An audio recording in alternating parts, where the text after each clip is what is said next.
361 Firm and Alumni Connecting co-host the COVID-19 Global Conference, April 2nd, 2020. Please refer to important disclosures in the materials. Good morning, Sonia and everyone. My name is Robert Buva. I'm the Vice Chief of Cardiac Surgery at Temple University Hospital here in Philadelphia on the crosstown from Bill. Temple is a major urban academic center. Two of the core strengths of our university are our lung center, which is one of the largest lung centers in the U.S., as well as our trauma service, which is very busy and very attuned to disaster response. So as far as our COVID response, we're busy, but we're managing. So I'm not especially fearful. My viewpoint is a little skewed from due to where I practice. My biggest fear isn't necessarily our health. I think that we will get through this, and I think we will come out very much more knowledgeable than we were at the outset. The fear of the unknown for me is the economy. You know, the healthcare is expensive, and our economy is really struggling right now. So I'm a little concerned about that. I do think I agree with Bill. The silver lining is I think we're going to practice medicine differently. I'm very, very enthusiastic about what we're going to learn from the global health and science community in their study of virology and epidemiology. I think we're going to learn quite a bit, and I think we're going to be a healthier world on the other end of it. Plenty to say about that in the rest of our conversation, definitely. Chris? Hi there. So Chris Hopkins, I've coming from a biotech position. I've working with groups at the Mayo Clinic. We're retooling our pipeline towards antiviral therapy development.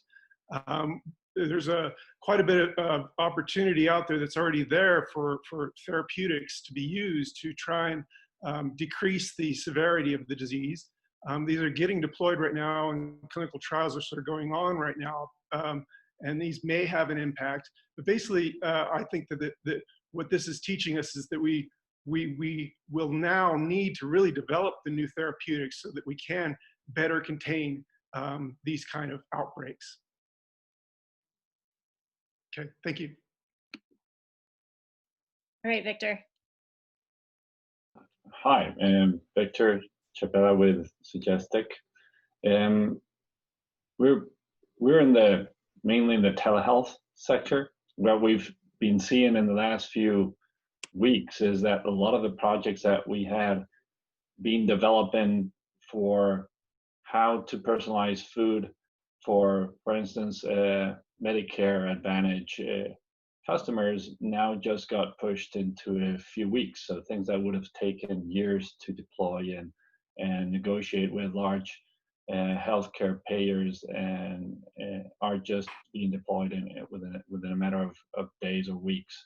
And I think that's what's at the same time, this whole perspective of how the industry is changing. What we're seeing is that we had evidently some customers of our personalization platform that like in the fitness sector and that decided to wait for obvious reasons, but there's a lot of the healthcare sector that was always lagging in terms of nutrition and food personalization. Now with this whole new need to get people healthy at home has completely changed. And I think that what this is doing is accelerating everything from telehealth to at-home lab testing and taking a lot of the red tape that was preventing that from actually growing. Thanks. Thanks, gentlemen. So let's just go right at the topic that dominated our preparation call. You know, healthcare is the biggest part of the U.S. economy, and the very concept of going to the doctor is probably never going to be the same. Can we start out talking about our observations and predictions for what the healthcare system is going to look like after this? And I think the biggest, most consequential place to start is with telemedicine. every person on this panel has an extremely valuable perspective on this, but somebody has to go first. So Bill, do you mind starting off? Sure. Well, there are things that we do that Dr. Buvar and myself participate in the operating room that will never move outside of the hospital. They're highly complex activities. They're resource intensive. They're people intensive. We do amazing things in that area, and that whole area has changed rapidly. But there are a lot of constructs involved in medical care that I think many of us have recognized for upwards of a decade that have become sort of antiquated, which is that the patients come to the doctor for the service as opposed to the service coming to the patient like it does in so many other industries. And I'm sure you're all aware of the fact that back in the day, the doctor went to the patient in their cart and buggy. There are so many things we can do over a audiovisual connection and supplement with, potentially things like labs on wheels or techs on wheels that would allow a lot of these services to be delivered virtually. And what's lagged is things like state laws, licensure laws, malpractice, credentialing, and primarily reimbursement. So what you see in areas where patients are cared for under a capitated, pre-established rate, those areas have migrated to telemedicine much more quickly because it's an efficient way both for the provider system and the patient to receive care. Whereas in areas where there's primarily a fee-for-service model, insurers and the federal government have been reluctant to establish telemedical reimbursement because of the concern that will just drive up utilization and costs. So I think that's going to be a huge change because patients will have now tasted this and providers will learn that it's not as hard as they anticipated. And we're seeing that really the trend we've gone from 0 to 45,000 visits in a very, very short period of time, and a lot of positive feedback from my colleagues.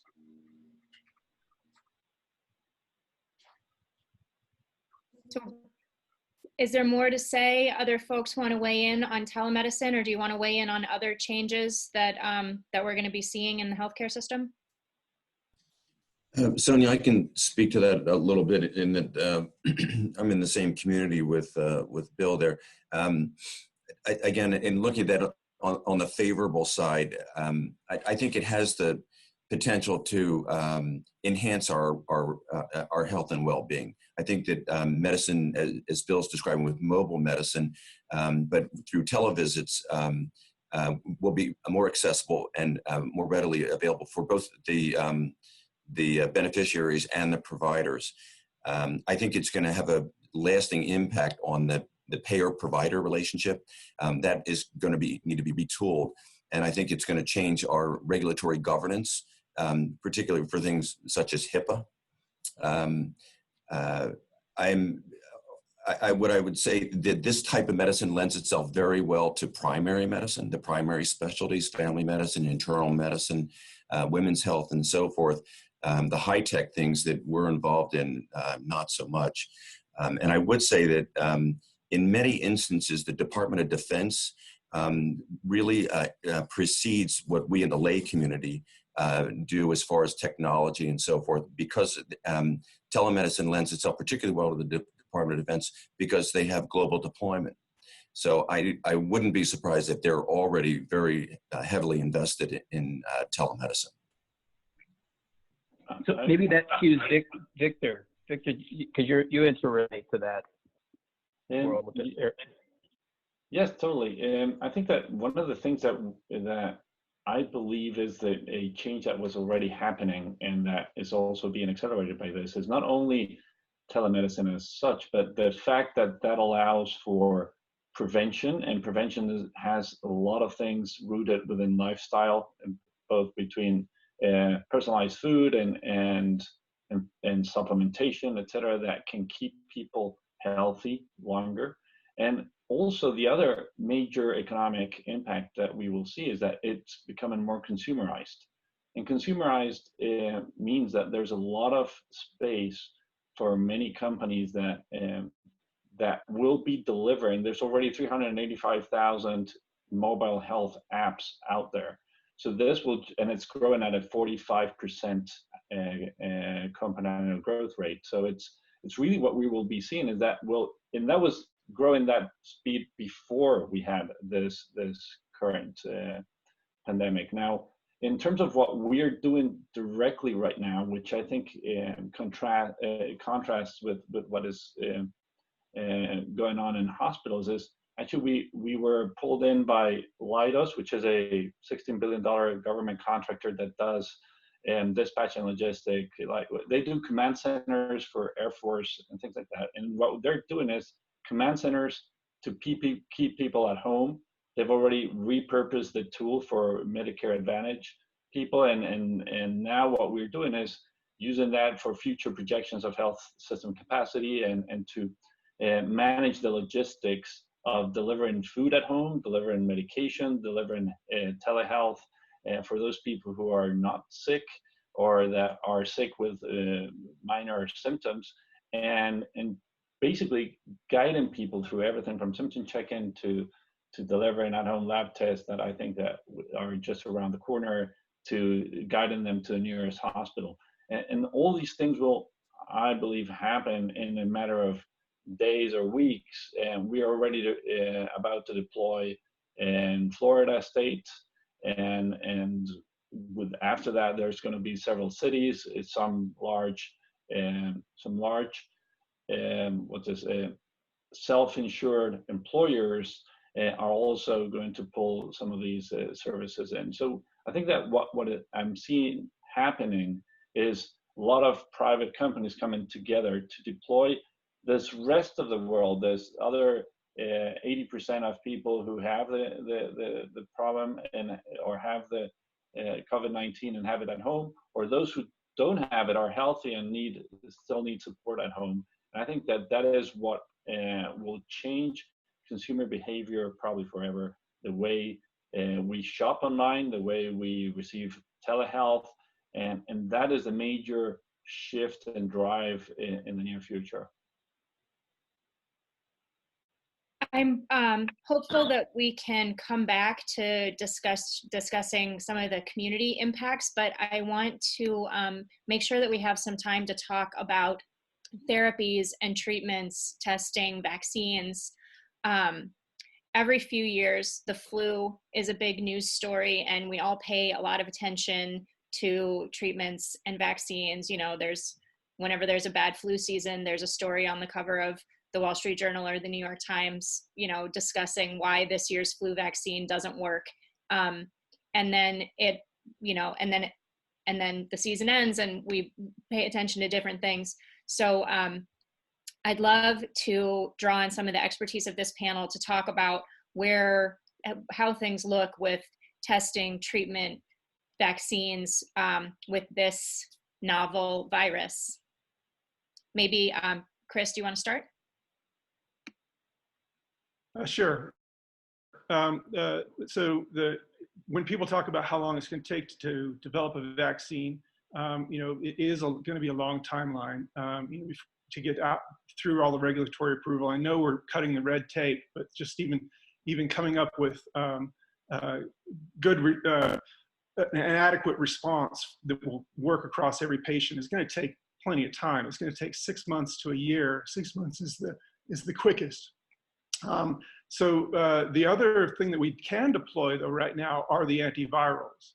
And there are a couple dozen antivirals that are out there. So we think about it, HIV, some of the protease inhibitors that are out there that are used in HIV are almost certain to have an impact on the virulence or the transmission between cells, and could be used to reduce the amount of symptoms. So there are a fair amount of antivirals that are currently available.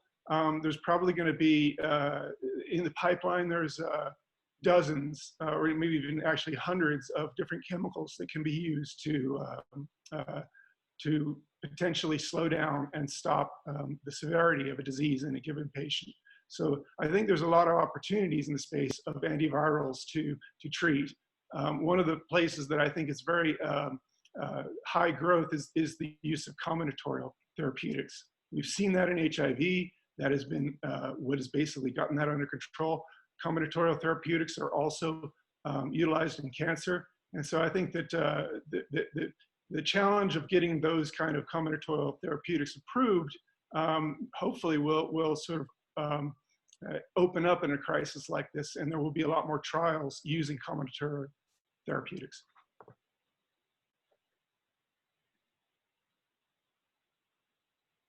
I don't know if Chris, you tell me whether it's worthwhile to the group to get this far into the weeds, but in our prep call, you mentioned something that had been an antiviral that had other consequences, like other cardiovascular consequences. I just thought that that was an interesting illustration of sort of the trade-offs that researchers are doing, that researchers are facing as you're, slogging through this. Yeah, this particular virus hits the ACE2 receptor. ACE2 is involved in the angiotensin RAS system. What happens in the angiotensin is it binds to receptors that will mediate hypertension. And so part of what's happening a little bit in COVID that potentially causes some of the cardiological and respiratory problems is the disruption of the angiotensin signaling system. And so it is potential that blockers of treatments for hypertension could also be combined with the antivirals as a therapeutic to potentially reduce the symptoms in the patient. Maybe you can drop some of the medical terms into the chat so that we spell them right while we're Googling later. All right, I will do.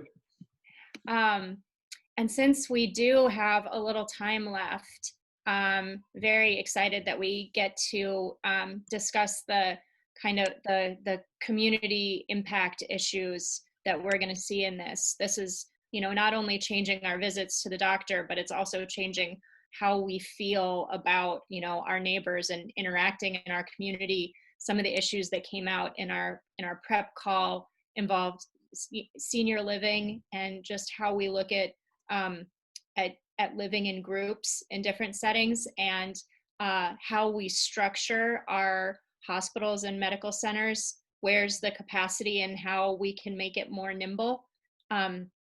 So I'll let Rob and Victor fight over who talks first.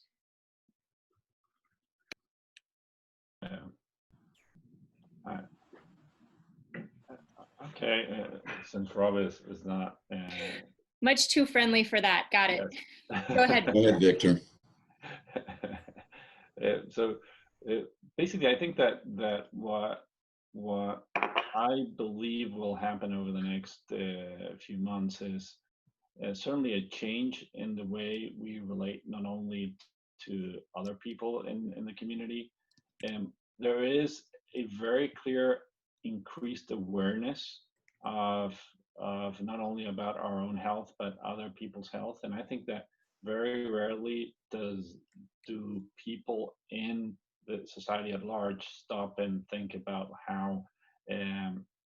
what food to eat, how to stay at home, what to do, and even relationships with other people. I've seen more people reaching out and connecting throughout these times, although we're all some of us are extremely busy, than what we had before. So there is a social change in which people are, even though they're not meeting in person, they are changing the way they relate to each other for a while. And I think that it will have long-lasting changes in our behavior and in the way we understand social gatherings. I think that there will be, because this won't go away overnight. It will take a long time, and it will continue to change the way people behave and interact, and if they go not, and hospitals will be seen as acute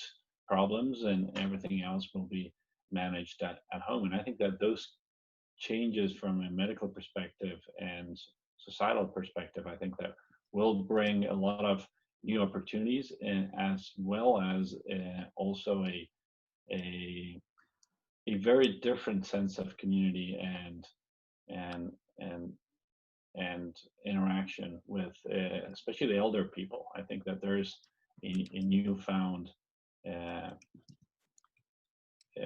relationship with our parents and our grandparents and the people around us that are more vulnerable during this epidemic.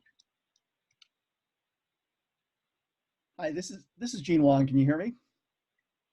Hey, thanks. I figure I'd jump in here. I've spent most of my career as a healthcare operator running Medicare health plans for seniors, and really spent the last 6 years working with nursing homes and senior living communities on value-based care. And I think there's been a shift away from communal living, if you will, large communities, long-term care facilities.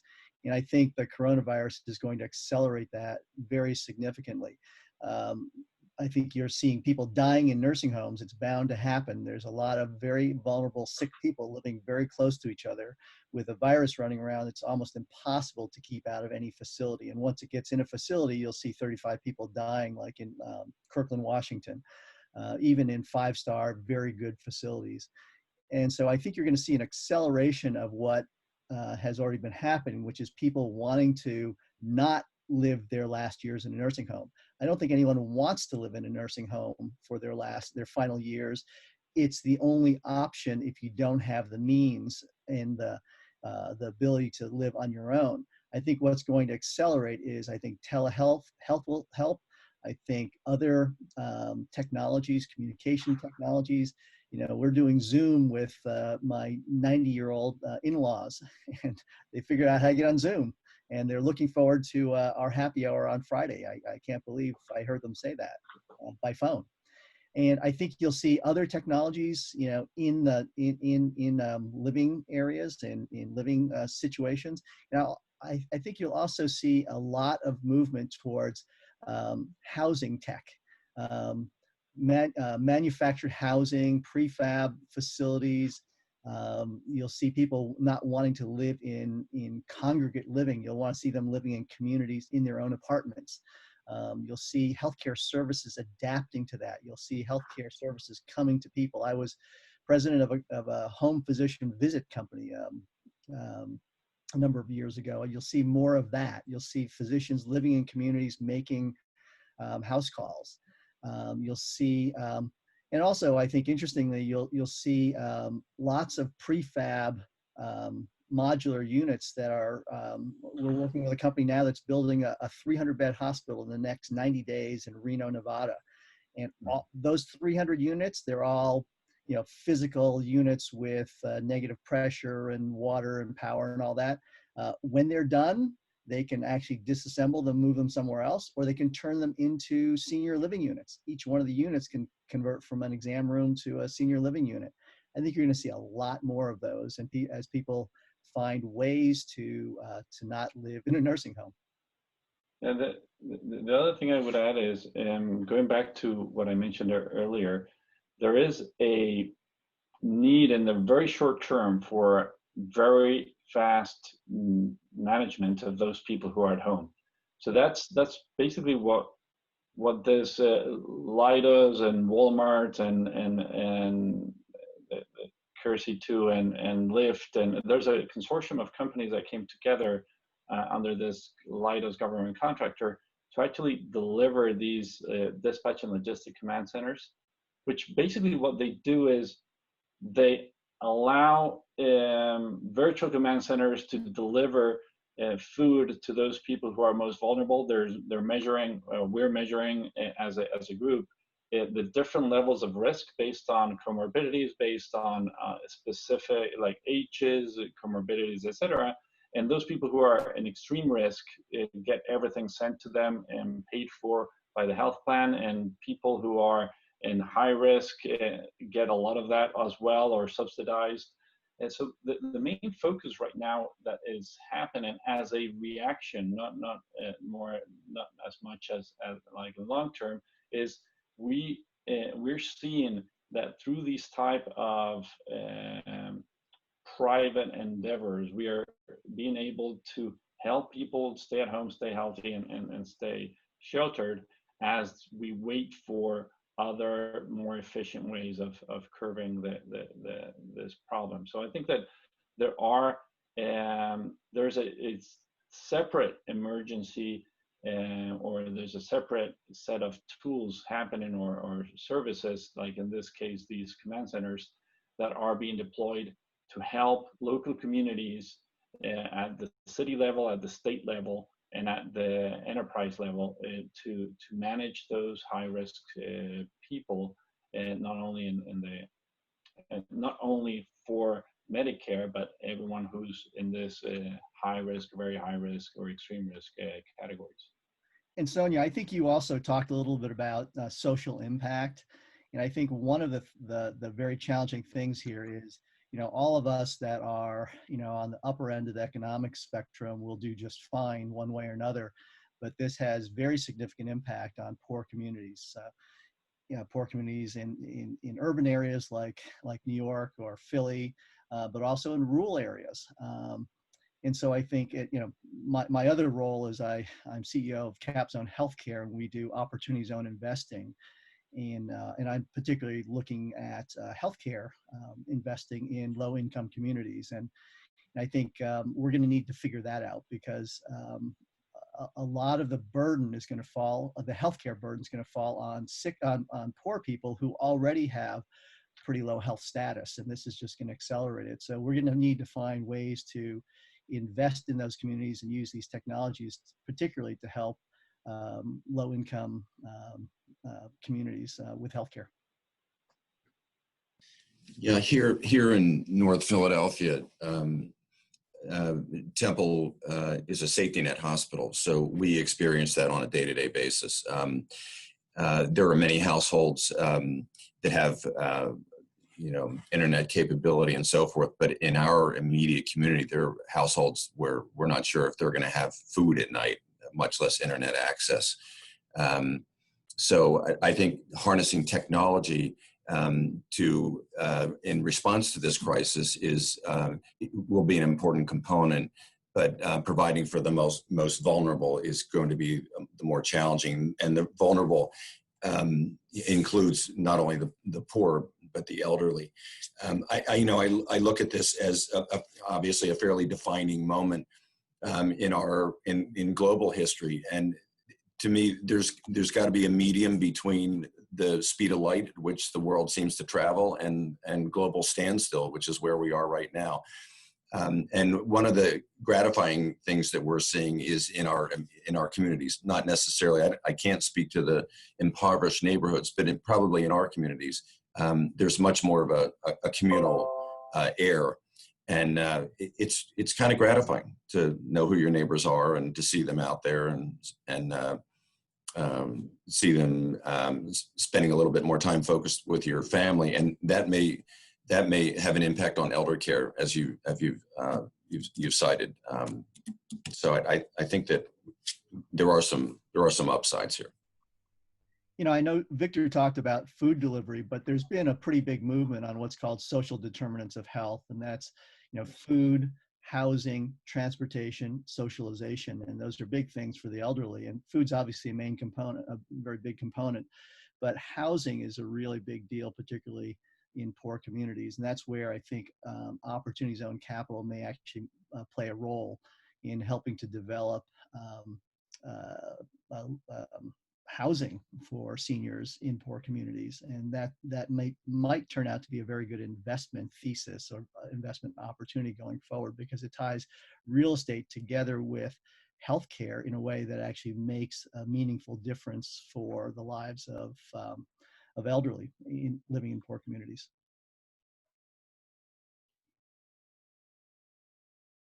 Sonia, you've got 4 more minutes before the Lieutenant Governor is joining us. Okay, super. I think it'll be fascinating to to observe, and folks here are going to be participating in, which of these avenues is filled with pure philanthropy, and what the unexpected investment opportunities are going to be in that space. The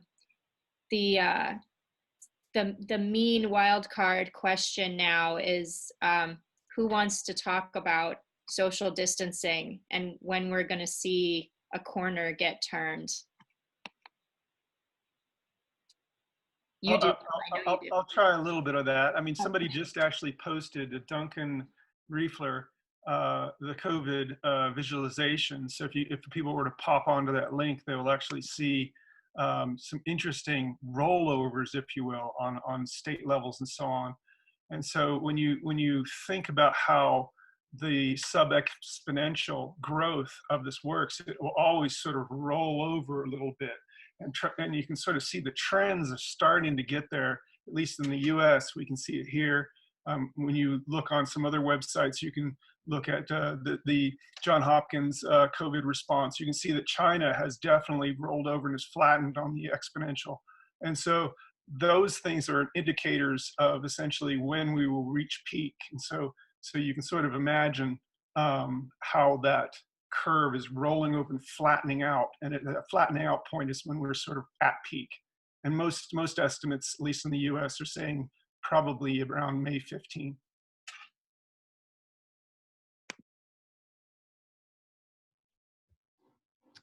Wow, May 15th, that's my birthday. It happens to be my wife's birthday. So my wife, the reason I know a lot about this, my wife is the emergency medicine director at the University of Utah. And so she's very up on sort of these forecasts. So and that her birthday is the day after the 15th. So it'll be not exactly the best birthday gift, but at least hopefully peaked and be coming down. So maybe that will be a gift. Hopefully it peaks then. As we do the suppression measures, and we're getting better and better at it, and we've all heard of flattening the curve, that will actually make the peak shift out a little further down. Are there risks to that you don't think the big world is fully taking on board? I sort of look at my neighbors and I say we're all complying, but they're my neighbors. I don't see the communities where there are going to be outbreaks. Well, the herd immunity is a very important thing that we must establish. You either get herd immunity from a vaccination, or you get it from half your population being exposed and getting antibodies to good antigen response. We really need to establish herd immunity. It will come roaring back in the fall if we don't. And if we are actually perfectly draconian and keeping anybody from being interacting, then we would just forestall the establishment of herd immunity, and we would have a big problem in the fall. So vaccinations are going to help, at least for this particular coronavirus, will help if we can get them in place, and that will help essentially give us the herd immunity. But that's to me is one of the sort of problems. If we are too socially distancing, we actually create a problem that is just forestalled and kicked the can down the road.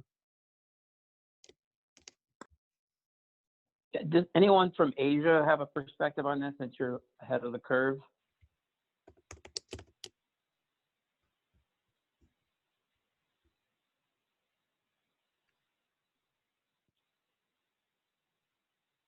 We have a few more minutes here before the Lieutenant Governor joins, so we can keep going. I'll let you know, Sonia. Did we have a question from the audience? I feel like there's, this is the group that yes, we all I have a the question. doctor at home to call.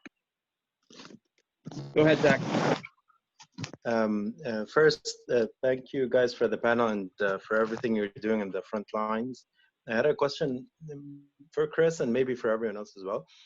You commented a bit about potential timeframes for vaccination and also for viral treatments. How fast can we become at this process for, out of prevention for future pandemics? Because now we got to know that the viruses could come from, a lot of different animals, and there's still that risk in the future.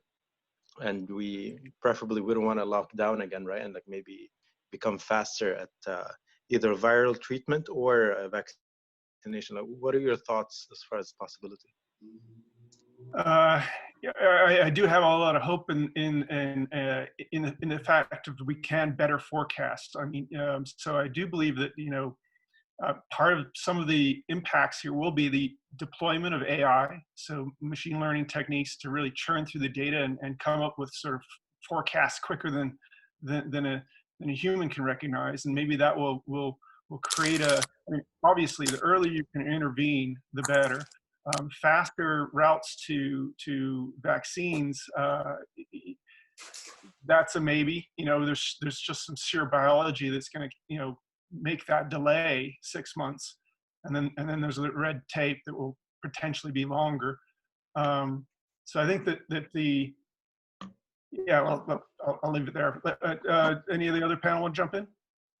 Yeah, I think that one of the things that I'm seeing is there's the ability to have technology follow people through their day. And as people develop symptoms, like right now there's a test going on with the Oura Ring that for people who develop symptoms, and how can you have an early warning just by measuring your heart rate variability during your night sleep of someone actually getting sick before they even present symptoms. So how does that help when you're measuring a lot of people at the same time through different devices, and then measuring where they move through in a way that you can do dynamic,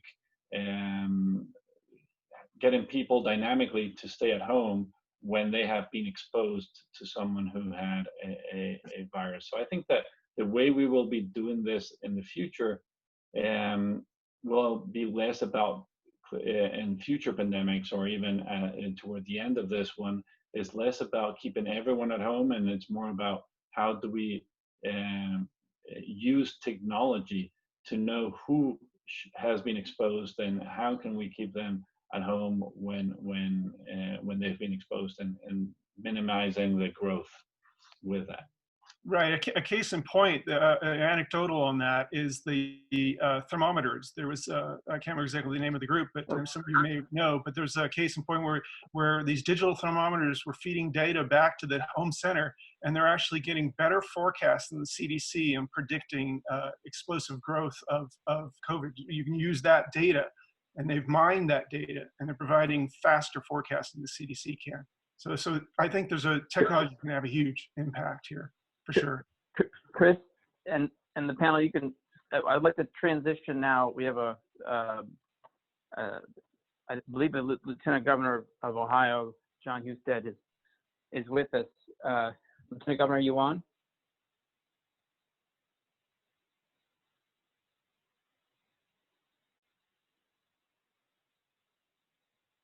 You probably weren't at the beginning to know that I unmuted you. You can unmute yourself, but I just unmuted you.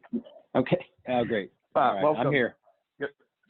So the last time we saw each other, we were elbow bumping about 2 days before you and Governor DeWine decided, ahead of many other governors, that you needed to take action and close down that event and take other action. So we just had a panel of doctors and those coming from antiviral or logistics, and we had a testing company, but they're not in because their test, a 10-minute blood test, was just approved, and their stock is up 40% as of yesterday. So there's so many things happening, and you also are on these front lines, and we thank you for your time and perspective. I understand you just came out of a briefing, and if you would just sort of share what you're seeing in Ohio that might be useful for other states, other countries. We have a group from several countries on the line, and again, thank you for your time and appreciate your thoughts you could share with us. Sure. Well, yeah, we saw each other when I was on my way to the meeting where we canceled the first major public event in America related to coronavirus concerns, and we did that. The Arnold Sports Festival this was probably 30 days ago or so, was going to bring people from 80 countries, 100,000 of them to Columbus to do the sports festival, bodybuilding competition, etc. We decided to close that down, no spectators, etc. and we received a lot of flack for it. That why were we doing this? We were overreacting. Now that seems like such an easy decision 30 or 32 days later from where we made it, because the key to everything is doing it early. Is slowing the spread by doing the social distancing throughout society, both in our home lives, our leisure lives, and our work lives. And because we made those decisions very early, we have, I think, largely been successful at slowing the spread. Nobody's going to stop the spread, but we are leveling the curve in a way that we believe will allow us not to overwhelm our healthcare system. But we're going to have to maintain this for a while. We will be announcing the extension of our stay-at-home and essential business order later today, and continuing to try to send the message that we're all in this together, that everybody has to do their part, that you are literally, in this case, part of the solution or part of the problem. And to the extent that collectively as a society in our state, we do things the right way, we will get through this healthier and faster, and be in a better position to stand up the economy fully once we get through it. And Governor DeWine has been, as good of a leader as there has been in the country on these issues.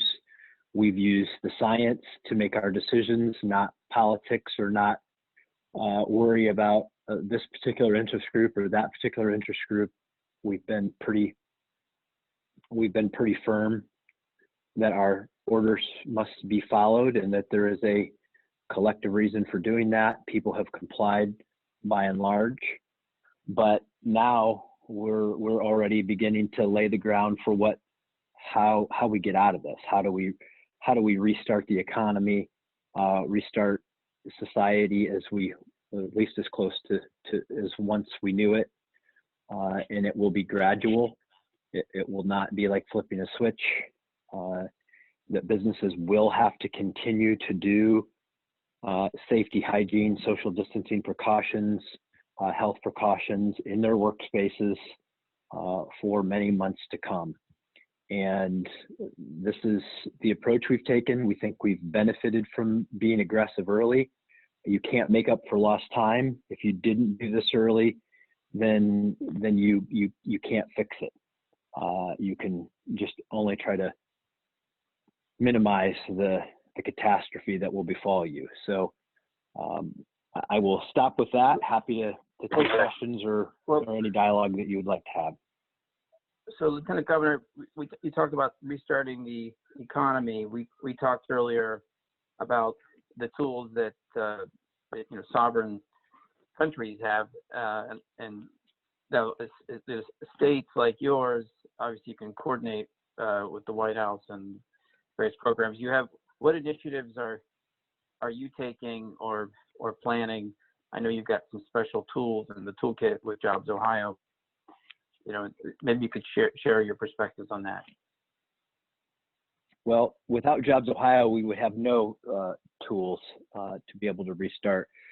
Understand what's going to happen to state and local governments. We can't borrow. We must balance our budgets. I was in the legislature during 9/11. I was in the legislature. I was Speaker of the House during the financial crisis.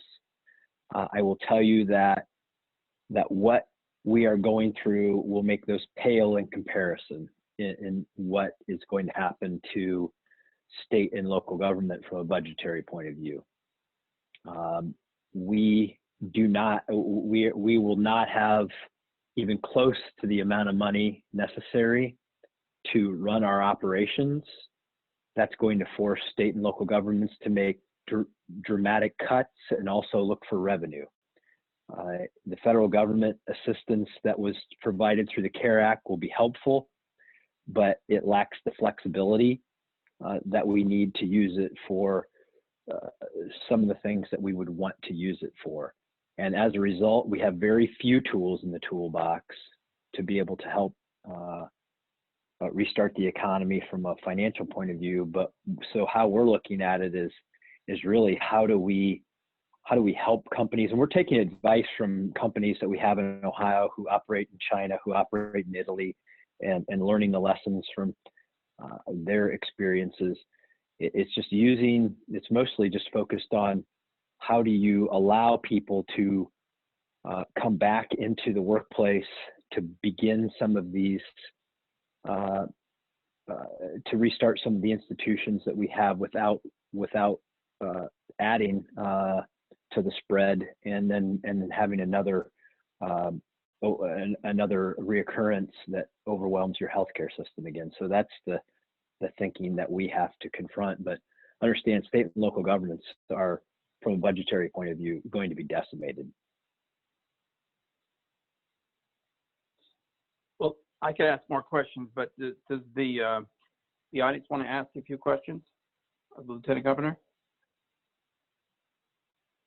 Just unmute with *6. Hey, Mark, it's Rob Colorini here. Governor, we own a manufacturer in lighting in Ohio, Union Metals. My question is with regard to the stimulus package. Were there any sort of areas that are more interesting to the state out of the $2 trillion, either classification wise or the like? I'd be interested in your state's perspective.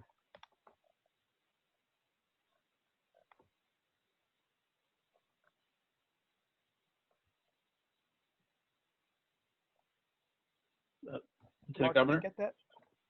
Oh, I'm sorry. Sorry. There we go. One of the things that we have a challenge with is that the federal government hasn't really provided all the rules for a lot of this that we will have access to. And so we will await that. But from, you mentioned a manufacturer, we have enlisted up to 500 manufacturers in our state who are we have a list of, say, for example, 10 types of supplies that we need, types of PPE, other items, thermometers, all of these kinds of things. And we have 500 manufacturers who've already signed up to supply those devices or parts for those devices that we need. So we have our Manufacturers Association put together a list of companies that would participate. And so we have a lot of them that are already beginning to lay the groundwork for producing the things that we're going to need over the long haul, because all the states are competing for all of these critical devices, as will the entire world as the spread continues. And so we have to build our own supply chain to do these kinds of things in our state. And that's really where we're focused. Thank you. Any other questions? Yeah, quick question. Paul Bodner here with CM Wealth in Cleveland, Ohio. And I was just kind of curious how you're balancing, I guess, looking at what the medical or success on the healthcare side looks like, and what does that look like? And two, with obviously the economic side of this, and what kind of success looks like there, because those are at times opposing forces, and how you're going to balance that over the next few months. Yes, it's a great question, of which we use our best judgment, because there's no way to have the data that you would normally want to have to make these decisions. You just don't have access to it. The best information we have is modeling, and the goal for everything. I keep reminding our team this. Remember what we said, why we ask people to do this, because we don't want to overwhelm our healthcare system so that people have to make choices like they did in Italy on who gets the ventilator, who gets to live, who gets to die. And to do the right thing, which is to protect our healthcare workers as best as we can as well, because we're asking them to make great sacrifices. So that's why we said we were doing all of this. And so we look at the data on where the modeling is, what our capacity is, what our build out is for the hospital system. and also paying attention to the social distancing modeling as well and how well that's working. And we're just looking at the models to make sure that A, we know when we get to the peak, B, that we see a decline for a sustained period of time. And then once that number gets to where we want it to be, then we'll start to ease some of these restrictions. But, how do you balance that with the economy? We just try to listen to how we're trying to help employers understand that if they do safe workplace practices and they don't exacerbate the spread in their operations, then they help us get through this more easily, and we're able to open the economy up for more people. But our stay-at-home order and essential business list was modeled largely on the Homeland Security CISA list, and with some exceptions for what we thought could be done successfully and safely. Like we didn't put a lot of restrictions on construction because we do believe that by and large, most construction can be done safely, although there's some that can't, and then we have shut those kinds of things down. So it's really healthcare driven, and also listening to what the business community tells us that we need to do to put them in a position to be successful, while also being mindful of these the health consequences. So Lieutenant Governor, that's a good segue. And Paul, if I want to try to keep us on track, but maybe you could stick around just to listen to the first panel and panelists from our All Industries panel. It comes from the automotive sector, Matthew Friedman, also based in Cleveland. And Matthew, I was going to have you go last, but since it's sort of elegant if you would go first. Are you on the line? I am here, and I am on video as well, if that's helpful. Okay. Lieutenant Governor, thank you very much for your comments and for your and Governor DeWine's leadership. It's been very good to be located in this state where information is coming quickly and clearly. So that's been very helpful for all of us. Mark, did you have a question? Well, we're just going to kick off the panel. Just, you can say briefly what you do, and I have a few slides. You and Turner Smith, I'm just going to share with everybody, like, how is this impacting your sectors?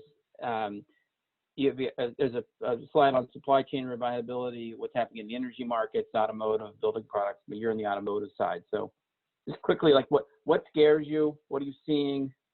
Any silver linings? So sure, thank you. So Matthew Friedman, I'm Chairman and CEO of Bear Diversified. We're based here in Cleveland, Ohio, born and raised. We are a group of 5 companies, about 240 million combined, that's focused in on the automotive industry with some exposure to aerospace and satellite as well. So we've kind of been on the front line of this. We've seen the impact directly from our customers who were I would call it reluctantly proactive, particularly General Motors, who announced one plan and then quickly went the other direction and has announced extended closures with a plan to come back on a phased basis towards the end of April. So as we have reacted and we've worked within what we understand the potential stimulus to provide for, we have put employees on furlough as we've waited to see what's going to come from the federal and state agencies and try and protect our employees as much as possible. So I would say from what scares us most, it's exactly when that's going to happen and what the amount of the aid is going to be and what can we do for all of employees, because our goal obviously is to keep our employees in the best shape possible and to maintain our company's health for as long as we can. In terms of what I think the potential lasting impact of this is going to be, I mean, certainly we've already seen shutdowns across the board on a global basis with the automotive OEMs. We're seeing in the US a forecasted drop of at least 3 million out of 17 million pre-COVID forecast units. And also an unknown is what the demand is going to be after the shutdown ends, with as many people that are on unemployment, and they're talking about potential for 30% in the US, what the longer term impact of that is going to be. There's going to be, I believe, a contraction in the supply base. Not everybody is going to be able to survive this. And, if there is a potential upside from an overall, economy standpoint, is there will be potential consolidation buy opportunities for the people that are reacting properly and conserving. I think, as the Lieutenant Governor properly said, there's going to be a dramatic change in how manufacturing companies like ourselves, how we are set up to accommodate the new regulations in terms of workplace safety, especially companies like ourselves, which are automated but require talented and skilled employees, how we can properly space them, what new training is needed, what new healthcare restrictions are going to be in place. And in terms of lessons learned, I will tell you this: it's to prepare for the unknown. We unfortunately have seen a number of things recently. We went through and survived the General Motors strike not more than 6 months ago, and we came out the other end. And now we're looking to see what can we do to be flexible, to adjust to the changing times, to be responsive to state and federal governments as they need us to help react and pitch in. Well, let's pause there. We're going to go through the other panelists. And Lieutenant Governor, I know you've got the business of governing to do. I would just say, I know you've got the Innovate Ohio initiative, but Matthew's also been developing a muffler that weighs not 25 pounds, but 5 pounds and doesn't rattle, which is sort of his skunk works part of his, I know that up there. So you guys should connect at some point. Let's build it in Ohio. We're there. And I know you've got extra incentives to do that. And as everyone knows, we were going to have a special red carpet event in Ohio at the end of May. That'll be pushed off. But we'll continue all these dialogues. Thank you, Lieutenant Governor. Yeah, thank you. All right, let me go back then to the beginning of the panel, which actually is starting off with Bill Healy, who's actually in the cannabis and hemp market. So, Bill, if you're on, answer those 3 questions for us. What scares you? What lessons are you learning, and any silver linings from what's coming out of this? Great. Can you hear me okay, Mark? Yep. Fantastic. So let's see here.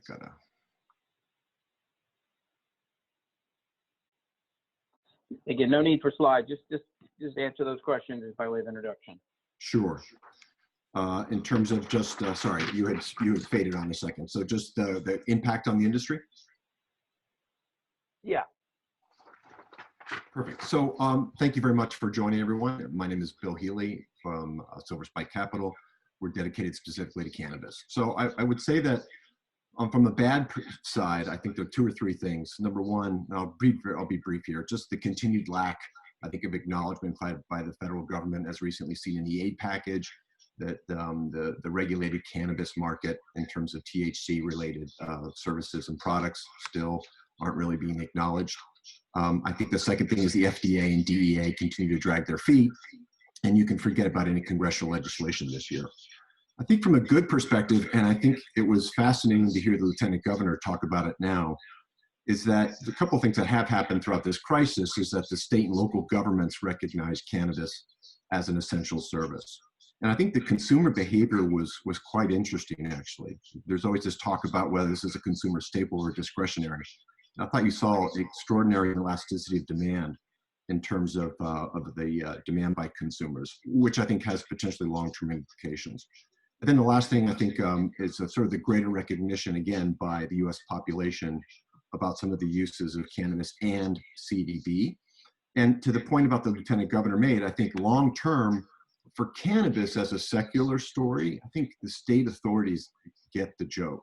And places like Colorado, which only has 4.5 million population, they've already had over $1 billion of statewide tax revenues from cannabis-related businesses. And when you hear the Lieutenant Governor sort of say, we're looking for revenue, I do believe that that's going to be a theme going forward. They'll follow the money. And I think lastly, just the secular evolution, I think the story about cannabis as ultimately becoming a widely used CPG consumer story, I think not only in the US and globally, it is still very, very firmly established. I think you've got a very niche strategy with a very uncorrelated consumer purchasing activity. And I think it continues to develop. And the last comment I'll make, I don't think anything that's happened specifically to COVID-19 has necessarily been a death knell to this space in a perverse kind of way.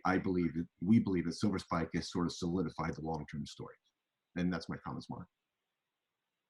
Great, thank you very much. Anna Haskell.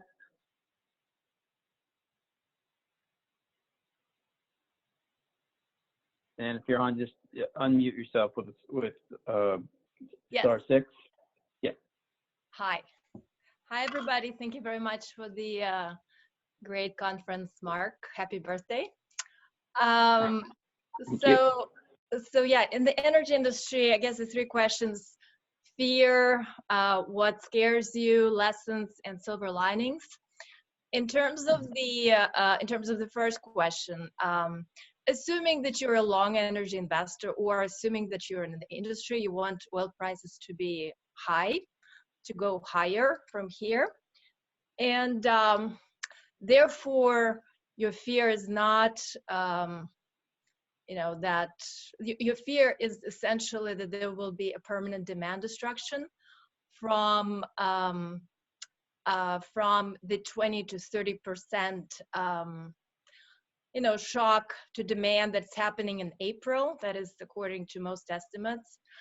Kind of anecdotally, I think it's going to be even lower, maybe 40%.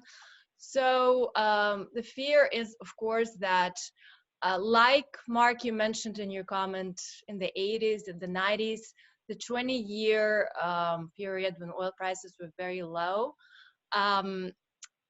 what happened was that essentially demand adjusted on a permanent basis to an oil shock in the 70s. So that's, this is a different situation because this is a temporary demand shock, which could translate into a long-term demand shock where everybody's, telecommuting and employers are more, open to remote work. And so that's the fear. And if that's if that's going to happen, then the industry is going to take, a few years to adjust in terms of lower capital investment on the supply side. And that's going to take a few 2 or 3 years. And so that's kind of my concern. In terms of the lessons, I mean, there's always in the cyclical industry such as energy, there's always a lesson to not overborrow. And I think a lot of people just keep doing the same thing over and over again, not learning from the past. And but some are not, and these are the companies that are gonna go through this crisis, and this is where the opportunity is right now. There are a few of those in the shale industry, and I think we all kind of heard that the bankruptcies, have been going on. Yesterday there was a high-profile bankruptcy of Whiting Petroleum, and these are those who haven't learned. So kind of leverage is a big lesson, to not overborrow. The second lesson for me is kind of never assume the most likely outcome. On before March 6th, the OPEC meeting, which resulted in a price war between Russia and Saudi Arabia. Oil prices were already down 20% from beginning of the year, and the so-called experts were saying that, of course, OPEC Plus will agree and balance the market, and that didn't happen. And so never trust the experts. It's a lesson over and over again that comes through. And so in terms of if you could just wrap up with a quick silver lining. Yeah. In terms of silver lining for investors who have dry powder, there is a huge opportunity here. So a huge opportunity to pick up assets. The bankruptcies are going to occur more and more, and as well as, public stocks are looking relatively cheap right now. So that's my 2 cents. Thank you very much again for the conference. It's great. Great. So Jeff Anderson from Annis Bio.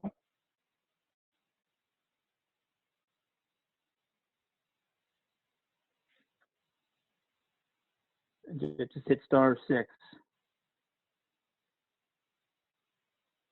We'll skip over you for now. And Amit from Marchong.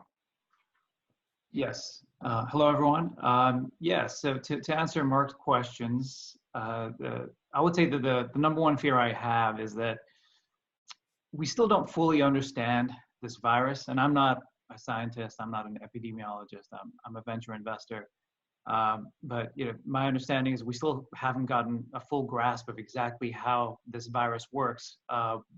One anecdotal data point is that one of our portfolio companies that does air quality analytics, they're actually linking air pollution to the spread of the virus.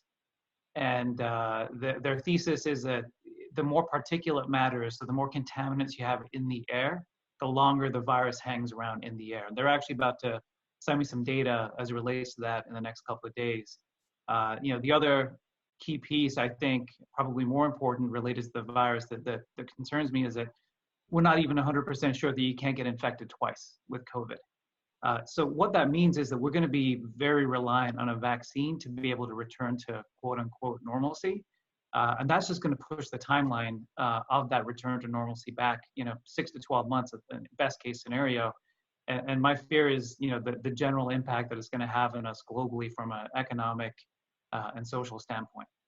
In terms of lessons / silver linings, I would say I'm going to echo some of what Jean said in the previous panel.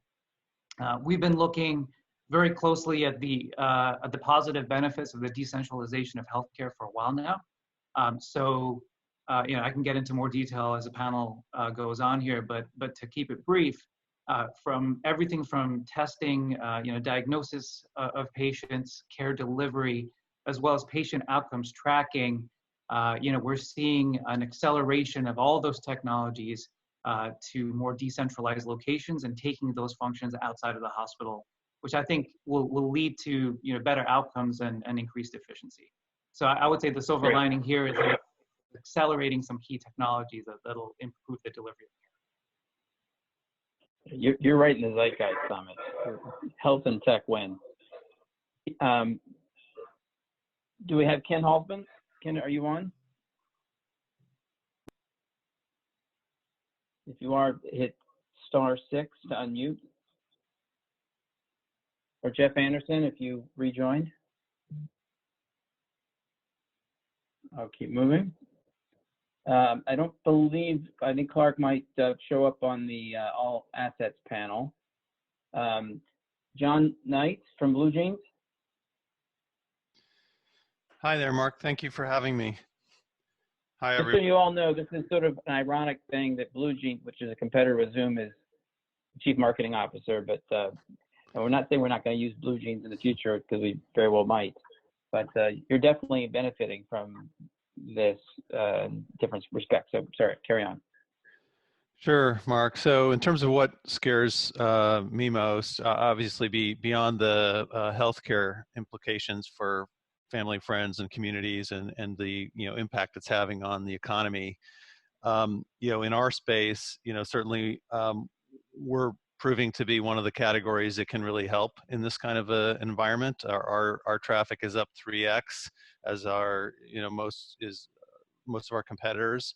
But I would say the one fear piece is just that people are rushing, and a lot of people are using free or kind of consumer-oriented tools, and they're forgetting about security and privacy. And so you're seeing headlines this week on security and privacy breaches in some of the tools out there. So I would just say, if you're going to work from home, make sure you're using a secure product that is going to keep your data and keep your conversations confidential.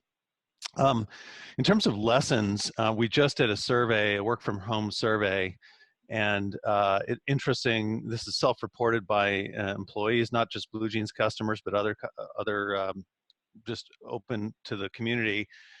And interestingly enough, although about 26% said they're less productive working from home, 76% said, 74% said they're equally or more productive working at home than in the office. So that was an interesting factoid. And they're also putting in more hours. So they're saving time on commute. They're working 30% longer days working from home than they were at the office. So that's an interesting thing for companies to consider as we move out of this environment in the future. Hopefully, you know, we get through this, we get back to work. We think it will change fundamentally how companies and organizations think about where their workforces need to be productive. Gartner Group was forecasting that by 2024, meetings will, 60% of meetings will, only 25% of meetings will take place in person, down from 60% today. And we think this COVID crisis is actually going to make that accelerate as people start to see that, hey, we can be productive. We don't need to fly everyone in for a meeting all the time. We can get it done over video conferencing. So, you know, we're probably one of the counter-cyclical industries right now in this whole crisis. I'm glad that we can play a part in helping as well. We have made our services free to first responders and NGOs helping with the COVID crisis. We have over 100 organizations, healthcare and others using that service. And then on the commercial front, just a lot of companies obviously have sent everyone home, and so we're helping our customers through this difficult period. That's great. Thank you, John. Yep.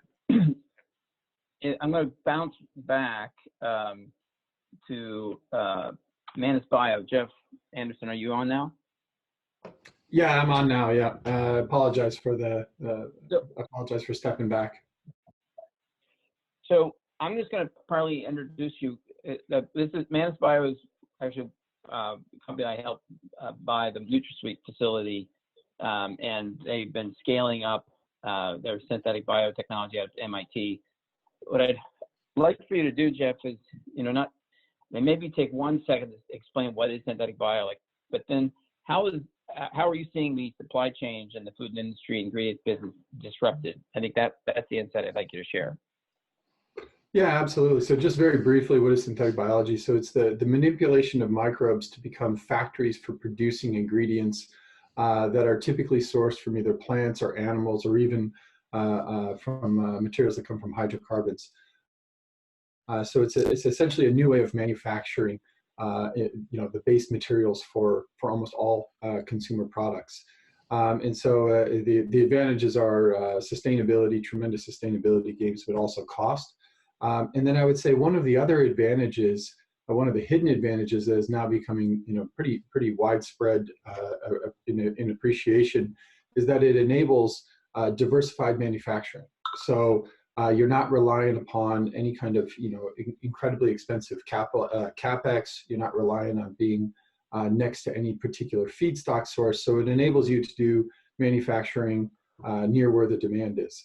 And so one of the trends that we're seeing now is there's kind of a increased interest now in setting up manufacturing outside of the consolidated centers where manufacturing traditionally was held. So specifically in the food and ingredients industry, China is a big source for a lot of the raw materials that go into traditional consumer goods. And so what we're seeing now, particularly in the last 6 weeks, is just this flurry of demand from all the biggest multinational food ingredients companies looking to secure their natural ingredient supply chains. How can we set up manufacturing for these goods that typically only comes out of just a handful of factories in Asia?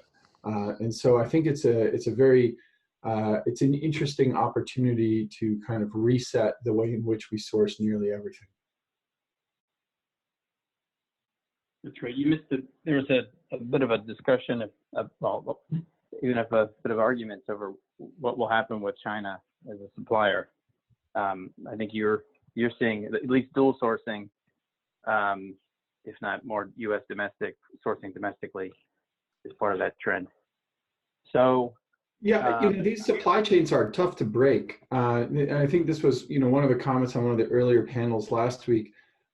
These supply chains are tough to break because they're locked in to where the manufacturing installed base is. However, when you change the technology behind how everything is sourced, you change the ability to source from different locations. So I would add in there the disruptor is the technology, not just the trends. Fair enough. Well, I've got a slide up that Turner Smith helped put together about supply chains in the manufacturing sector. But let's quickly just turn it over to the audience. You've heard some industries represented. I think I hit everybody. Any questions on any industry in particular for the panel or otherwise?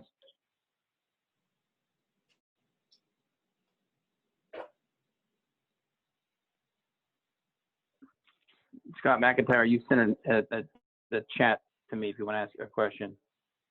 I did, Mark. Thanks. Yeah, I wasn't sure if that was going to be now or not, so I'm happy to ask. This has been an excellent discussion, and I really appreciate so many of the views. My question is kind of a multi-part, and I'll just kind of read it because I've been taking notes. So at this conference, it appears that we're aimed at forward-looking opportunities at a more stable investment marketplace, combined with everybody's natural interest in impact investing, at least from the profiles that I've seen, and for a lot of good reasons. I'm curious, though, at all of your appetite and outlook for founding new industries, enabling even the smallest farmers and communities to participate. That's kind of our bent at Root Origins. We're an industrial hemp conglomerate in the making. And so not just big ag, big pharma, but does taking a hit to short-term profitability spook anyone here as far as founding a new industry, creating our own supply chains?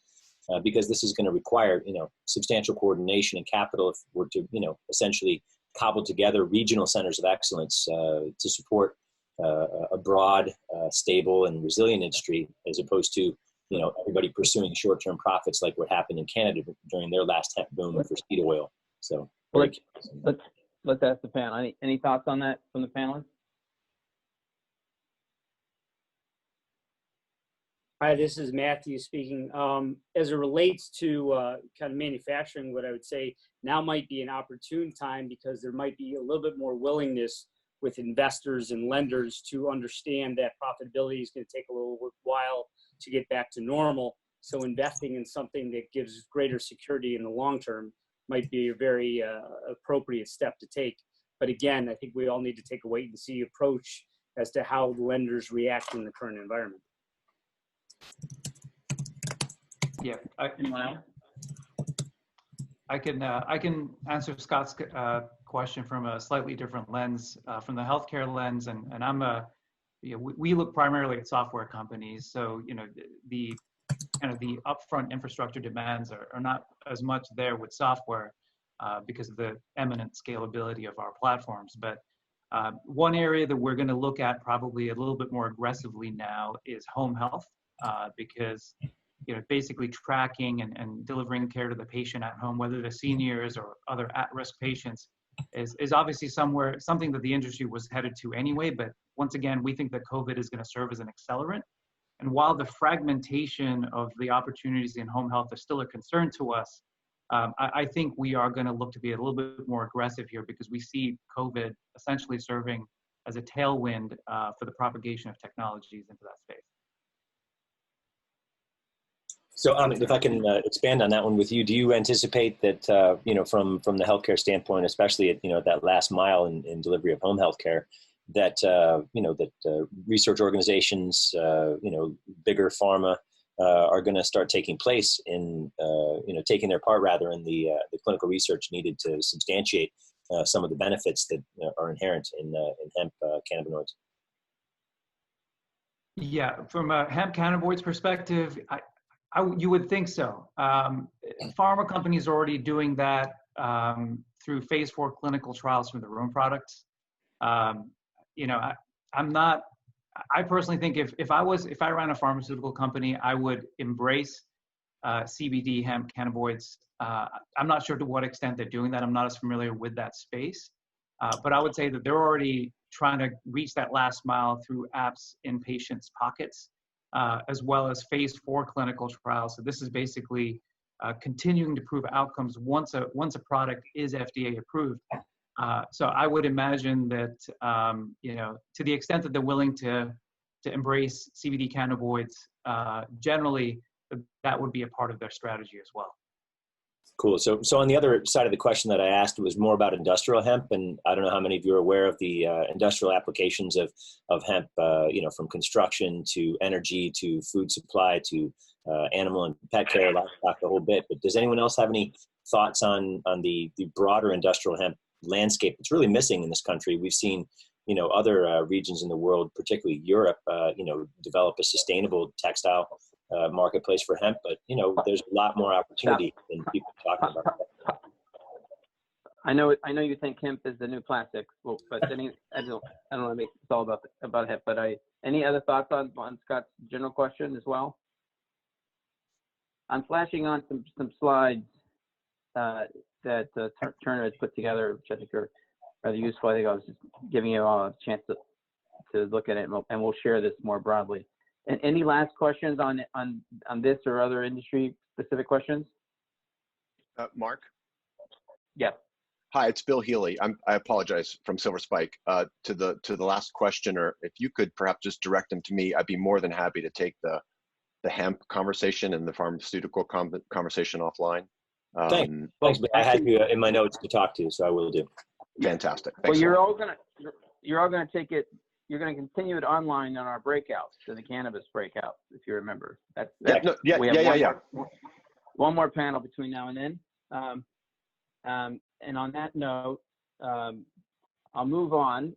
We have a good group that represents everything from early stage VC to the public markets, and then all assets in between. So I'm going to, Sonia, turn it back over to you, and again, I would just make sure everybody, as you go through this, the same questions: what scares you, any quick lessons learned or silver lining. So I'll mute myself and turn it to you,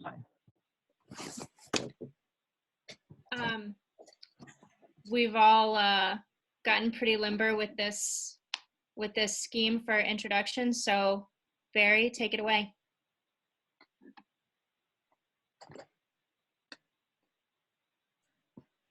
Bueller? Should we? or Mark White, for anyone from Prairie. Otherwise, we'll push on. John, are you there? John Backus? Yep, I'm here. Great. So, quick overview. So I'm representing late stage venture, sort of growth stage venture. These are companies that, generally have 10 to 100 million in revenue. They're mostly not profitable still. What's happening right now in this environment and that ecosystem reminds me a lot of what I saw in 2000, 2001. It's very different than 2008. And that is, there is a rush to protect the handful of winners and a willingness to abandon companies that are struggling. You can look at the news today from SoftBank, that basically walked away from its $3 billion tender of WeWork.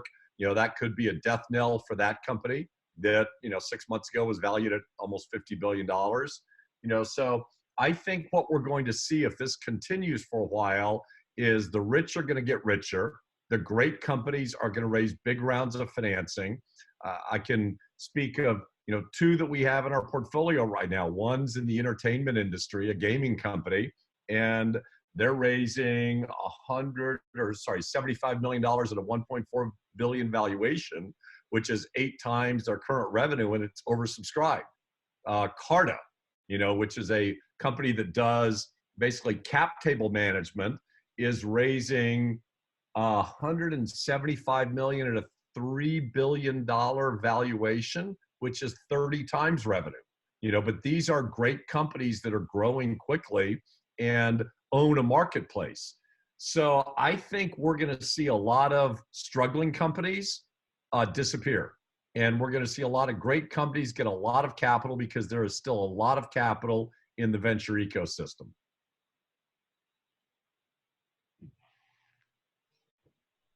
Back to you, Sonia. Is Paul Uke here?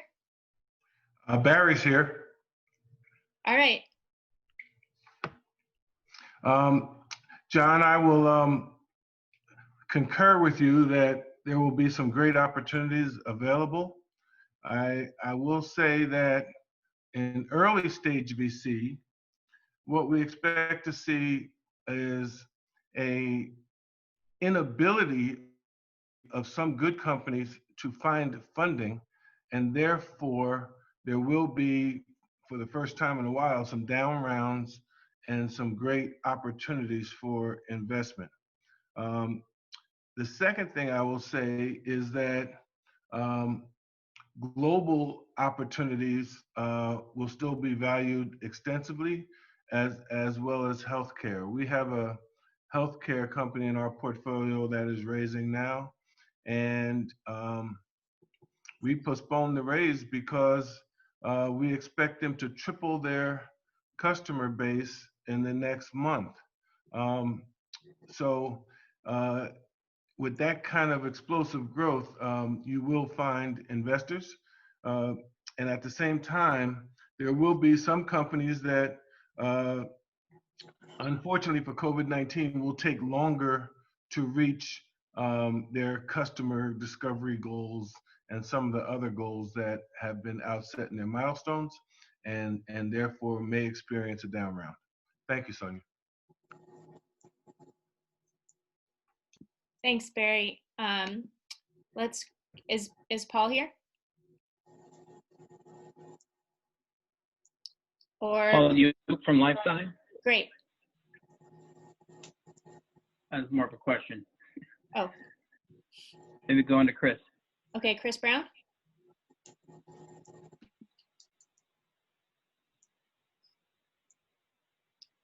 Derek Lee. Yeah, hi, I'm sorry. This is Chris Brown. Can you hear me? Chris. Yeah. Yep. Sorry, I was fumbling with the *6. Thanks for having me. I'm with Allstate Investments in Chicago, a little bit different than most of the other panelists that have been talking so far. I'm more on the credit side, not traditional credit, but we're called the opportunistic group, which is, broadly speaking, you'd call us alternatives. My biggest concern is leverage coming out of the system. On the credit side, there are an awful lot of players that over the last several years to achieve the returns they wanted, were adding in leverage, were being leveraged themselves or using leverage to turn around, and invest in companies. And we're seeing that in some places get pulled. It certainly is going to be repriced. So that's probably my biggest concern right now. I'd just point out a couple of other things, kind of comments from my perch. I do think that so we get involved in a lot of restructurings, or have over the years, bankruptcies and that sort of thing. I think that there's going to be a lot of confusion, particularly from banks, but all lenders, as the traditional playbook of, when a company defaults or covenant breaches, that kind of thing, to go into restructuring, when there's going to be confusion based on regulators and just kind of a general public sentiment, of giving companies a break, in this unprecedented time. So I think that's going to be kind of an interesting thing and a difficult thing for kind of traditional restructurings to work through. My silver lining is there is a boatload of dry powder sitting on the sidelines, and has been for years, particularly in the credit space and in the restructuring space. People have been talking about, when's the next recession coming, practically since the last one. So it's been 10 years. So there is a huge amount of capital that has been raised and is sitting. I see that as a silver lining to help some of these companies, get back on their feet.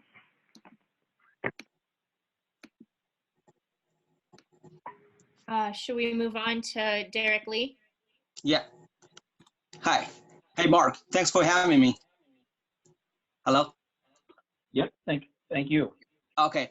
Well, a lot of the, John and Chris said it's also happening in real estate. So that's also my concern. And because, the unknown unknowns, that's something that just keep me up at night. It's just like we don't know what's going to happen tomorrow as things moving so quickly now. So just especially now in real estate, in terms of the deal average at record extreme level that I see right now right behind the door, it's just very disconcerting. As we know, like after 2008 financial crisis, like last 11 years basically have been built on the leverage, right, with the distorted equity market and a large amount of cheap money. So now, so it's just like what John said, the winner gonna take all basically. The rich are gonna get richer. So in real estate, a lot of those not so financially positioned right now, they're doing what it takes to find cash to meet their obligation. But the thing is, there's no liquidity, and no one knows. And on top of that, no one really knows how to assess the true value of the collateral, like the value of a certain asset, because there's no comp. So this right now it's really kind of chaotic in a sense. Like we don't know what's going to happen. We don't know what to do. So in fact, our real estate operation basically now at a standstill. As you know, New York State basically ordered a stop to all non-essential construction. So you combine that with with double-digit unemployment and loss of income for like tens of millions of Americans. That's going to put real estate under strain for months to come. So that's what I'm worried about the most. And now, if talking about the lesson learned, so I think traditionally, and we rely too much on assumption, right? A lot of the assumption based on the previous data and all that. Also, we rely on too much on the mathematical financial modeling to assess the risk and to use that information to underwrite the deal without really taking human behavior, social responsibility, or the possibility of events like COVID-19 happening into the consideration, into the equation. But like everybody said, there's a lot of, the people who got the money, who have sort of been getting ready for, the eventual recession.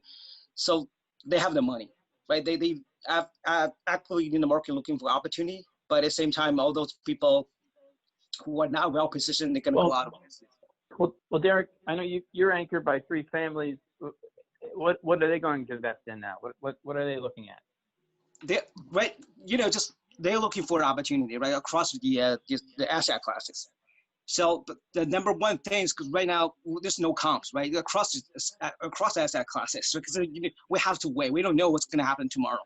So they do have a lot of cash, but since family office traditionally have the patient capital, so they can afford to wait to see what's going to really happen, what's going to develop in next week, next month. So like a lot of the panelists have said, there are tremendous opportunities on the line. So if we well positioned, and everybody just keep eyes and ears open, and we will definitely find some, really unique investment opportunities.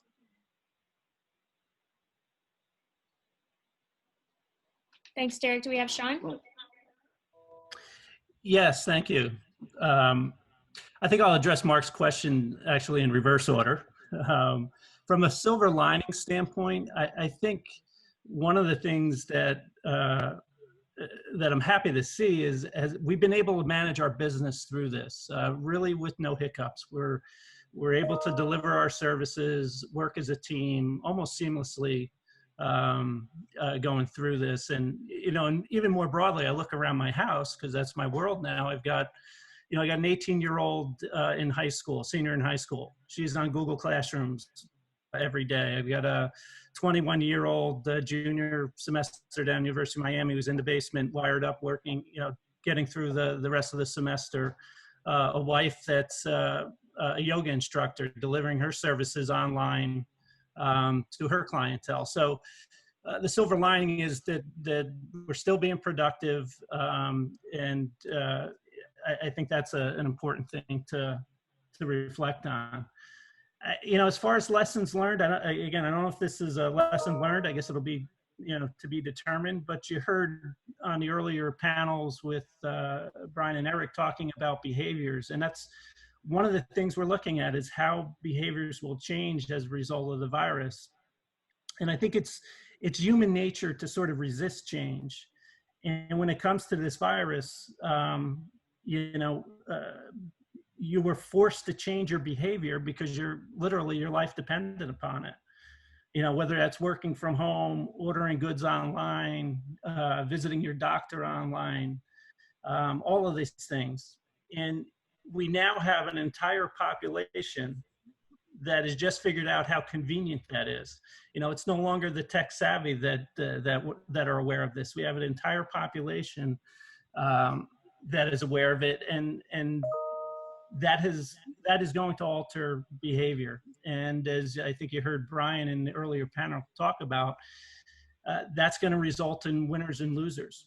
And that's really our focus, is to look at who are the winners and losers coming out of this. Stephen Burke, who's a colleague of mine, was talking earlier about, current earnings versus earnings power.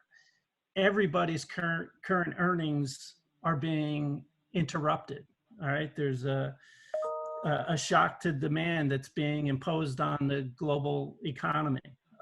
So everyone's current earnings are being impacted. The question is, has their earnings power been impaired in any way, or is, in some cases, has it been enhanced? So, those are the things that we're focusing on as a result of the virus. And then as far as the fear, I'll reiterate what John just said, John from Blue Jean just said. With all of this activity online, a broad cyber attack in some ways would be obviously extremely disrupting. So that would be the fear I would throw out there. Great. Sean, do we have William Deutschler? Yeah. Hey, Sonia. Thanks so much. I really appreciate being part of the conference today. I'm with Morgan Creek Capital as well as Morgan Creek Digital Assets. We invest broadly across public and private markets. Our main headquarters is in Chapel Hill, North Carolina. We also have offices in New York and Shanghai. And I want to talk just a little bit about some of the things that we're observing in China on the private equity side, kind of the canary in the coal mine. And I'm happy to say that the canary did not die and is starting to chirp again. So we're excited about that. Clearly, some of the things that we've been seeing there, substantial declines in terms of metrics as far as like coal consumption and power plants, construction steel transaction volume, road passenger traffic, waterway passenger traffic, all that stuff is way down, of course. But we're starting to see things, come back. Somewhat as a result of the slowdown, though, is that we are seeing the tide has definitely gone out on companies, and stronger companies are being able to sustain. Weaker companies are beginning to go away. So we're seeing a lot of forced consolidation that's happening, across industries there. More on the positive side, the acceleration into new tech by existing industries, which we thought was going to take a while, is absolutely, and I think this echoes a lot of the comments that have come through so far, is really accelerating. And so the adoption of new tech, the demand for new tech is definitely there. We're seeing very strong deal flow. Deal flow has definitely not dropped off. It is coming in at more attractive valuations. So for us, and I think for other, venture and private equity guys, that's a very positive sign. The two things that we're seeing that are very interesting, and perhaps this could be a denominator effect because of asset allocation, is that we're seeing institutions in North America beginning to be interested in selling off their private equity positions. Perhaps this is a rebalancing, but those who are interested in doing so are willing to do so at a discount. So that's an interesting development. The other interesting development that we're seeing is that with public markets, definitely closing down, companies who had planned IPOs are having to delay those. And as a result, mature funds who are looking to exit are also thinking about doing secondary sales at more attractive prices. So some very interesting dynamics, that are happening kind of as a result of a lot of the impact of the virus here. In terms of going forward, the healthcare spending in China has been strong. It's going to be even stronger going forward. There's so much need in China beforehand. Now it's even more so that we see this as being a real strong tailwind. Relative to some of the conversation earlier in the discussions in some of the other panels, don't want to discount the internal driver of consumption in China.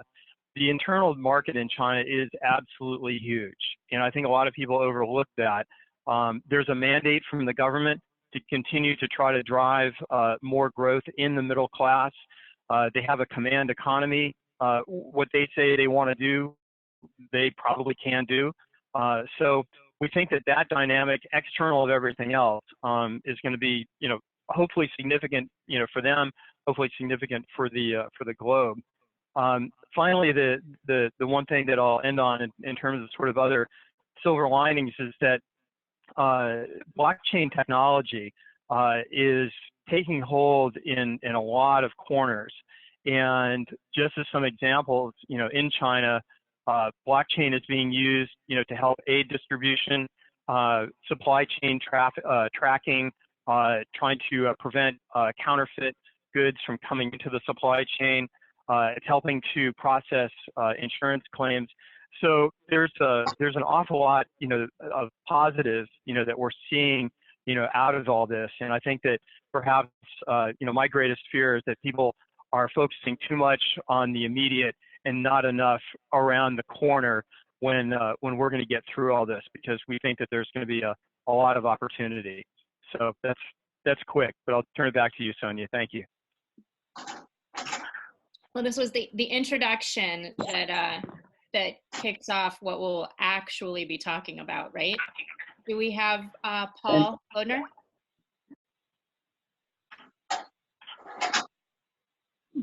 Paul was on earlier. He asked the question of Lieutenant Governor. Paul, you on? Sorry, I mute myself. Sam Wealth in Cleveland, Ohio. Multi-family office. So we're, really looking across asset classes. So I do everything from, public equities to equity bonds, and then spend a lot of time in private credit, private equity, and venture. So, the impacts, we've kind of seen is I think everyone's hit on their different pieces, right? I think, within venture, we've seen some real successful, winners with exposure to, telehealth or in some of those areas. And then we've had other companies that have exposure to travel that, are, maybe, zeros. So, it's, there's some winners and losers. One thing I would say that worked, we kind of believe in active management broadly. We've seen that really help us on the public market side. Fixed income, and then obviously private equity, you're kind of forced to be active. One thing that I'd say that we've put a little bit of money to work at times on the way down on the public side. In general, I would say trying to be a little bit patient. There are going to be some areas I think that continue to grow out of this. There may be some real opportunities in distressed, but as somebody else pointed out earlier, there's a lot of capital on the sidelines there. So, we're really trying to kind of navigate as to where to put money to work, not necessarily trying to call a bottom, but trying to be, a little bit where we see opportunities coming out of this. And I say that's kind of the silver lining, right? I mean, with these type of crises, you can really get some great opportunities coming out the other side. So it's just kind of matters of being in position for those. And we're somewhat lucky where we have some cash and have some ability to do that.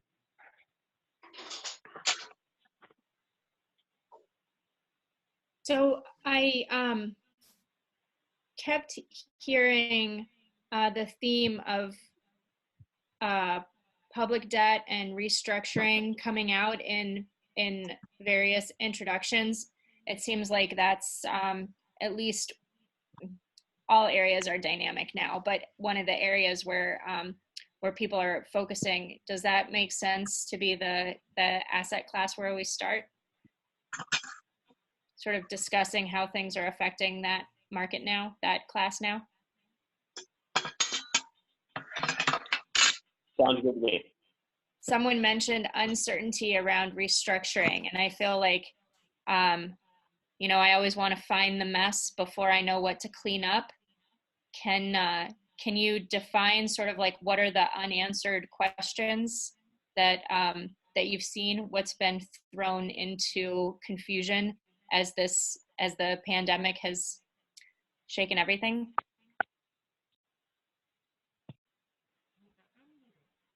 Hi, this is Chris Brown. I think that you're referring to the comment that I had made about kind of confusion as to the playbook for a traditional restructuring, where, you know, should there be some leniency, you know, given the you know, the state of affairs. So it's too early to see how that has played out. You know, the first part will be in to the extent that bank debt still has covenants, which is a, you know, question these days. But certainly if there was an interest payment, you know, miss, so a payment default, you know, whether there will be, you know, just how quickly the banks will accelerate. And I do think that issue is going to be exacerbated by kind of what's suddenly going to look like a shortage of restructuring professionals, being the consultants, the turnaround consultants, and attorneys in particular. I'm aware of one kind of high-level attorney, bankruptcy attorney at Kirkland that had left that practice that has now rejoined in the last couple of weeks. So folks are staffing back up, but there still is going to be a shortage, and people have talked about rates. You know, rates have gone up, so it's going to be even more expensive than it was before to restructure. You know, as they always kind of joke, it's not cheap to go broke. So you know, it remains to be seen. The bankruptcy proceedings really haven't obviously gotten enforced just in the last couple of weeks.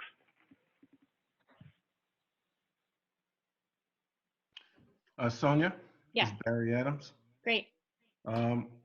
In the early VC space, seed and Series A, bankruptcy is not one of our topics. It's we see some of the risk as, will the companies continue to hit milestones that were set and agreed upon, and the growth of those milestones? And to date, we've been lucky at Prairie Crest to be on track. In addition, we have some firms that are experiencing exponential growth because of the COVID crisis, but those are typically in healthcare or global opportunities. That said, overall in the VC space, there will become a focus on a revaluation of a portfolio for your LPs. And I think those revaluations will lead to some pretty good opportunities for dry powder, especially if growth is just delayed by 12 to 18 months. And that's where the real work is going to take place, to see where growth is delayed or growth will not happen in a VC manner. So, but overall, if you're in the healthcare space, I think that the growth is going to be exponential. If you're in the ag space, outside of production, food and food opportunities are going to continue to be desired, especially with a security or nutritional feature. Thank you. Yeah. Sonia, this is John Backus from the Proof Fund. I'll add one more thing, which is if I use some pattern recognition and look back at what happened in 2000, 2001, my advice to people who might be looking at either buying secondaries or investing in a down round or picking up things at a bargain is don't. Just wait. Because, you know, what happens is as more spoils go to the rich, you have to understand our industry, the entire venture capital industry, whether it is early stage, late stage, growth equity, it is a hits business. It is a small number of companies that drive all the return in a portfolio. Josh Lerner from Harvard Business School proved out statistically it's 20% of the companies in a portfolio that deliver all the return. That's 5 companies out of 25 in a portfolio. And what we saw as an industry in 2000, 2001 was, you know, it was the funds that did better than most were the ones that abandoned their losers and didn't try to prop them up. You'll have a lot of funds out there that are going to try to, you know, they're going to do bridge rounds. They're going to put more money into the companies in down rounds. Everyone's going to play the game of let's buy another card and see how this company's going to do. Let's give it a little bit more time. And I would strongly advise people to invest in companies that are growing and thriving in this environment and not try to play rescue. I think it's a fool's game, and a lot of people lost a lot of money on that 20 years ago.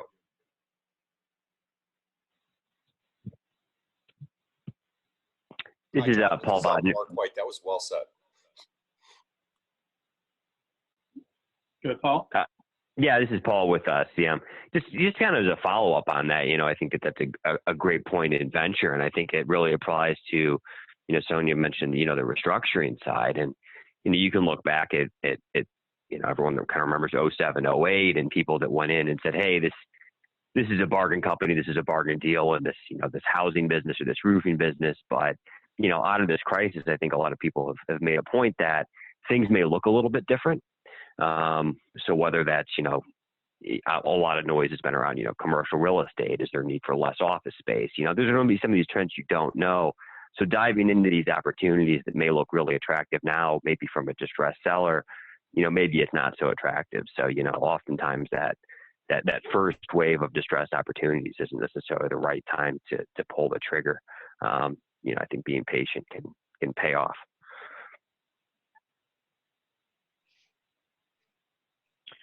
So there's Hey, this is Bill. I'm sorry, go ahead, Sonia. I was just gonna, there's a question that came over the chat saying, John, what about seed early ventures that are ripe for investment and can pose a hedge? Isn't it a good time to look at the earlier stage with dry powder? Well, you know, what happens is capital dries up. And, you know, even if you may have capital, if there's not a ton of other capital out there in the ecosystem to support that business, you know, over what's now 7 to 10 years before most early companies are going to get an M&A exit, or 10 plus years before they get an IPO, you don't want to be the funder of last resort. And, you know, so what I would worry about is, you know, putting money into a seed early stage business by yourself.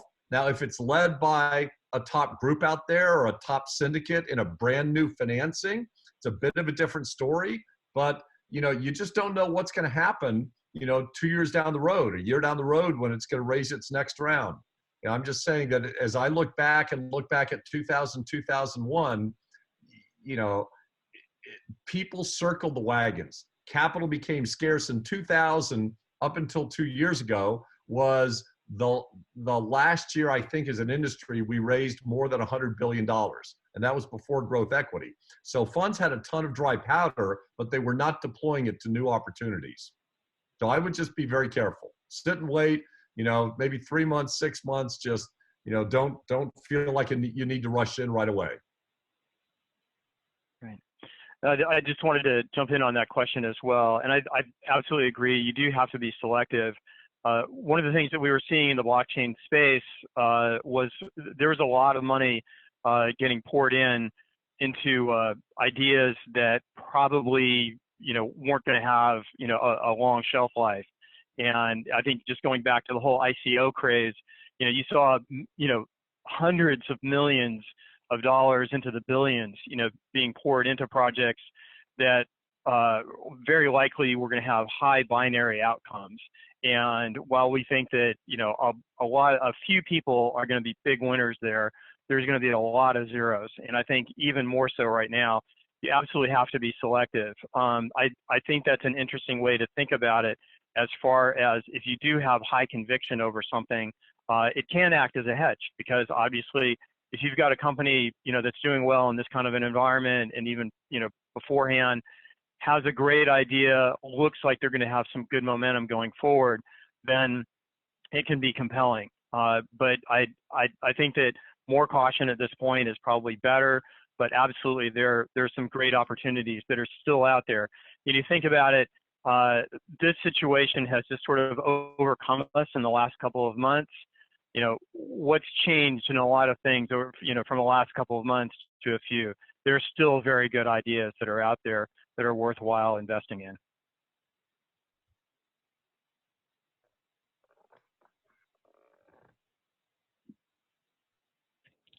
Sonia, buy me another minute. I'm just getting the breakout set up. Super. Yes. Can I just say a few words? Of course. This is Simon Weiner. Yeah, Yes. Simon, please. Yes, hi. I lived through many crises, and I believe that the pattern is pretty much the same. You start with investing in fallen angels, something which is really good, but the liquidity pushed it down. Later, you start looking at the second echelon when it becomes clear what happens and what happens to the landscape.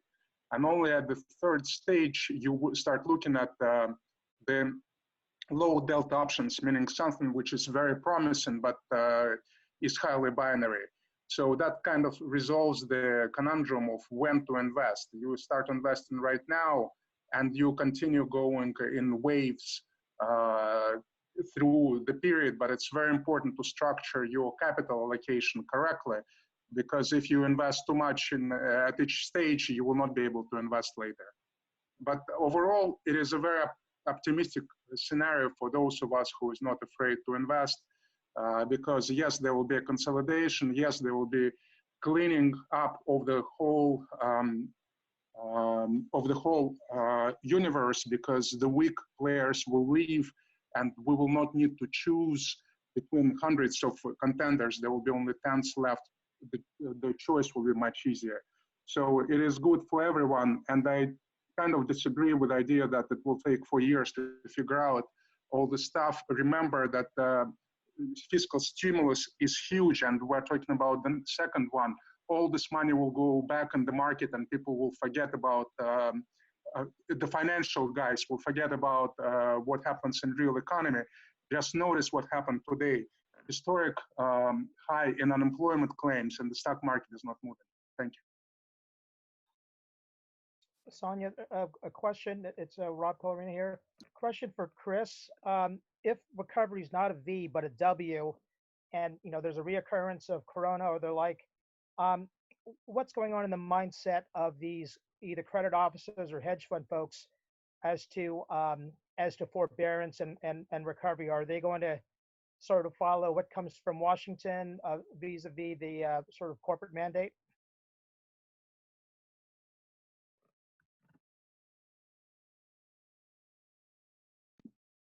And or whoever from the panel can comment on that. Did we lose Chris, or is there a mute issue? Yeah, there was a mute issue. Sorry about that. I thought that at any rate. Yeah, so this is Chris. Yeah, so it's a question of runway. I do think that in many cases, you know, credit funds are going to want to give some leeway. You know, it's not the intention of most funds. Some want to take the keys, but most funds won't, and particularly in this environment, it's going to be real difficult to get the restructuring professionals to get there, just even have the resources to do it. So I do think that there will be, you know, some type of a runway given, and in many cases, you know, the opportunity for the company to rebound.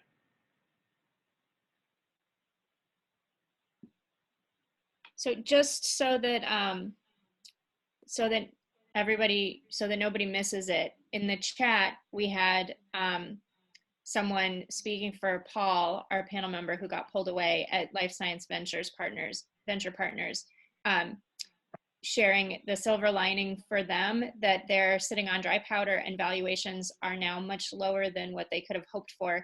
Companies are looking for cash, and many hedge funds or crossover funds are less willing to compete and allocate capital to illiquid private financing rounds. Life science sector has held up relatively well in the markets, and IPO exits are expected to snap back. M&A activity will remain elevated in the meantime, as there's incredible innovation happening across biotech, health tech, and medical devices.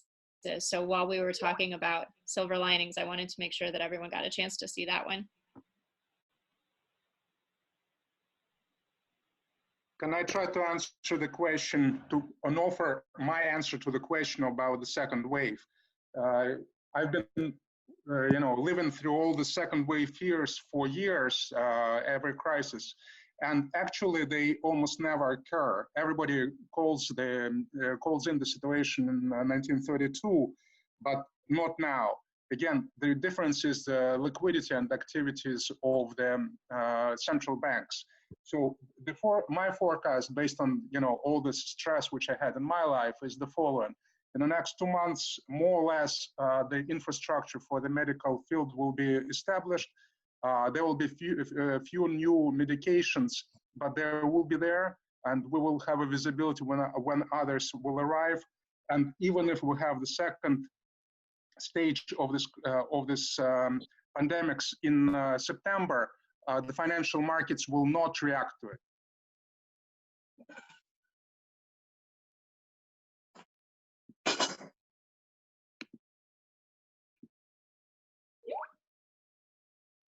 All right, guys, this is Mark.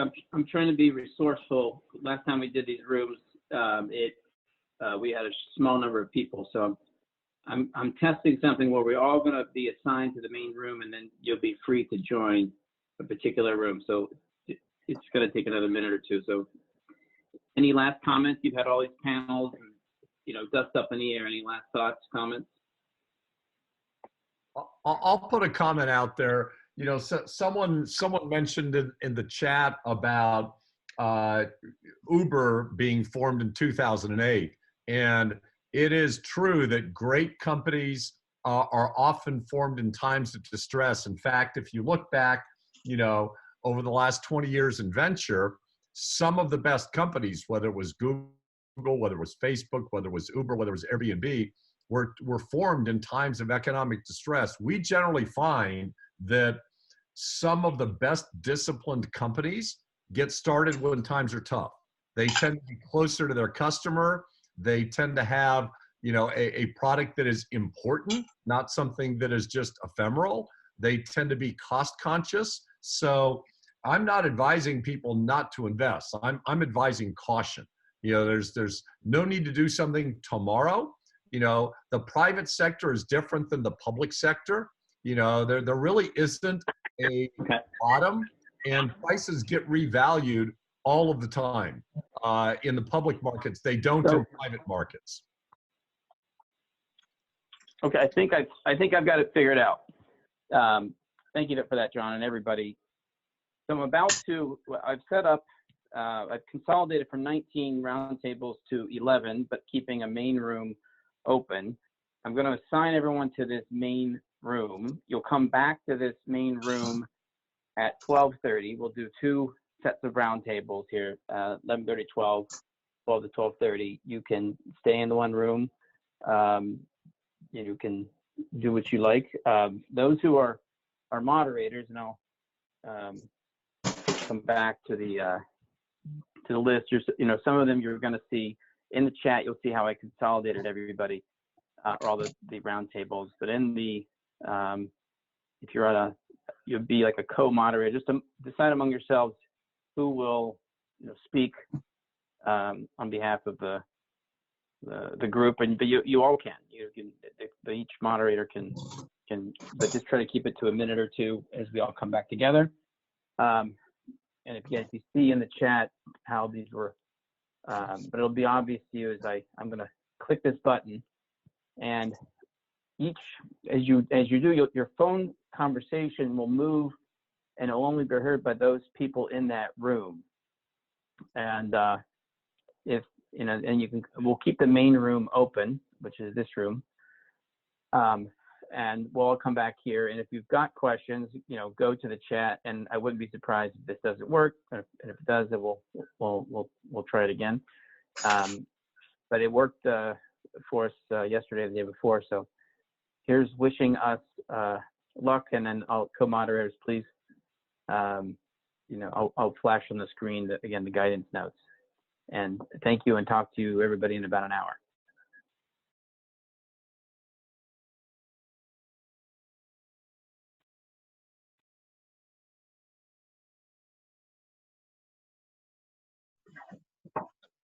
Are we all in the same breakout room?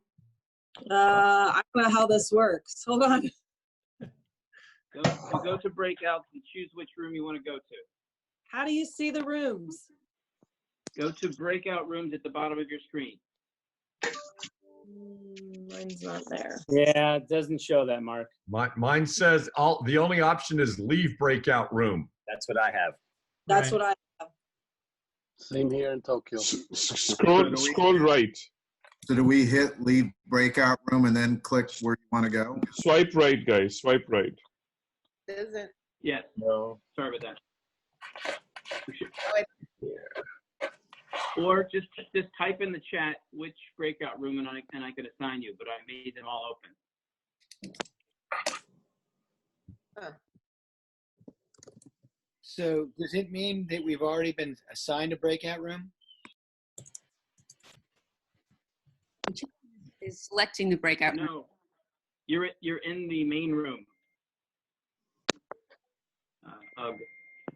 This worked nicely with 10 people. Seems like there's only 2 rooms. There's the main room or one single breakout room. That's what I'm seeing too. Yeah, same here. Yeah, all right, let's say I'm assigning people to the ones I know that they're gonna want to go to. 1 second. It's gonna be with that. You are a workhorse, Mark. We need the Jeopardy music now. All right, next gen. I'm in a room. What room am I in? Which one do you want to go into? I'm putting everybody in them. It's Duncan Riefler. I've been assigned a room.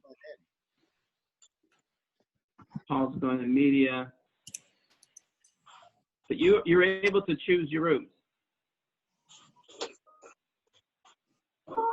Sanjay, you're in cannabis. Media. Amit, you're going healthcare. Meeting settings. It's breakout rooms. You're supposed to be able to change it in breakout rooms. Yeah, there's just no prompt or any button for us to click that says breakout rooms, Mark. John, Joe, this worked for you guys, for me, so you chime in. You've done this. Allison, an impact. A little bit differently for me now, Mark. I hope that fella from Blue Jeans isn't laughing too hard. Oh my God, he has to be. Sorry, Mark. No, I deserve it. Impact. Barry, you're going to Ag. Bill, you're going to here.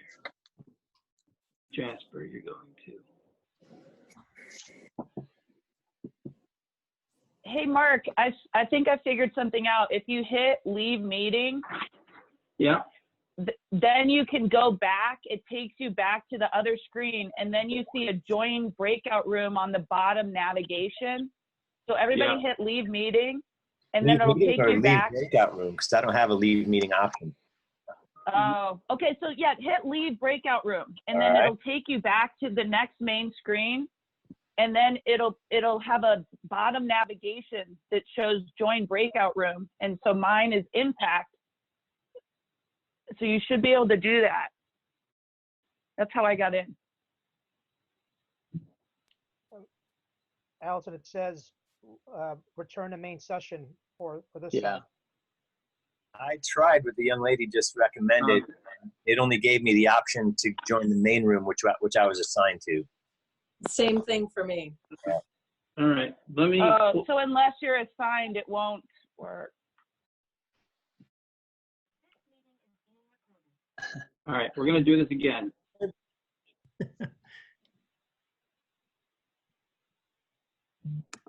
Sorry.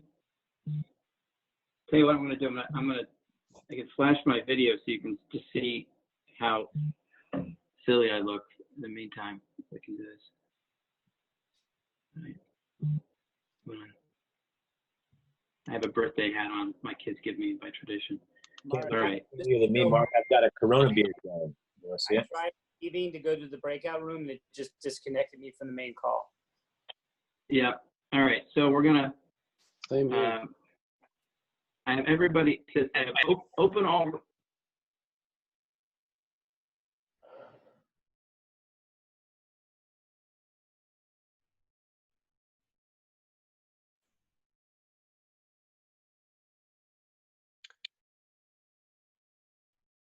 Is this the cannabis meeting spot?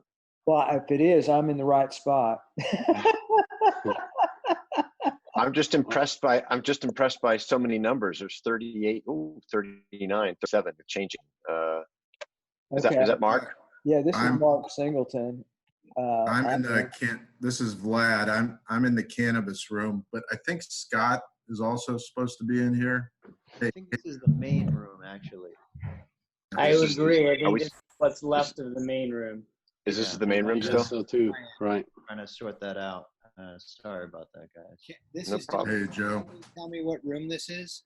This, I think you're cannabis. You're in the fun room. You're in the cannabis room. Perfect. I'll I stay. So I'm one of the moderators in the cannabis room. Is Bill Healy in this room as well? He's the other one. Yeah, Bill, you talked to me. Okay, cool. how is it? This So- is Mark Singleton. Yeah, hi Mark, how are you? So Joe, you want to tell us when we should just get started, or should we just? I believe this is still the main room because that's what it says. That's where it says. Hang on. But if you guys want to get started as if it were cannabis, I mean, maybe go ahead and then Mine says main room as well. Right. Give me one So- second, guys. Okay. Let me try to jump out and jump back in. Hang on. You guys want to start talking though? I mean, feel free to start a conversation, right? Might as well at least. Yeah. So why don't we do yeah, the following? Why don't we just ask that everybody mute their lines, please, except for Mark. Mark, would you like to start us off and introduce yourself? Sure. My name is Mark Singleton. I decided that I wanted to enter the cannabis business back in October of 2018, primarily because I was the author of the Prevent All Cigarette Trafficking Act. I also had been asked to write the Safe Banking Act, and I have, over the years, worked very closely with the National Association of Attorneys General, the Department of Justice, the major tobacco manufacturers, the Campaign for Tobacco-Free Kids, the FDA, the ATF, and as well as the National Association of Convenience Stores. My strategy was to assemble key people from major tobacco companies, principally Altria and Reynolds American. And so I set up an informal group which included the senior executives from Reynolds American, which was purchased by British American Tobacco. We then started engaging with the FDA and with key members of Congress and the United States Senate. And we decided that we wanted to enter the cannabis business from the vaping perspective. And then when vaping in the fall became a bad thing, I started engaging on LinkedIn and voicing my views. And a company in Israel found us called Cannabis Technology House, and we entered into an agreement to acquire them. And subsequently to acquiring them or entering into that agreement, we did a considerable amount of due diligence on their intellectual property.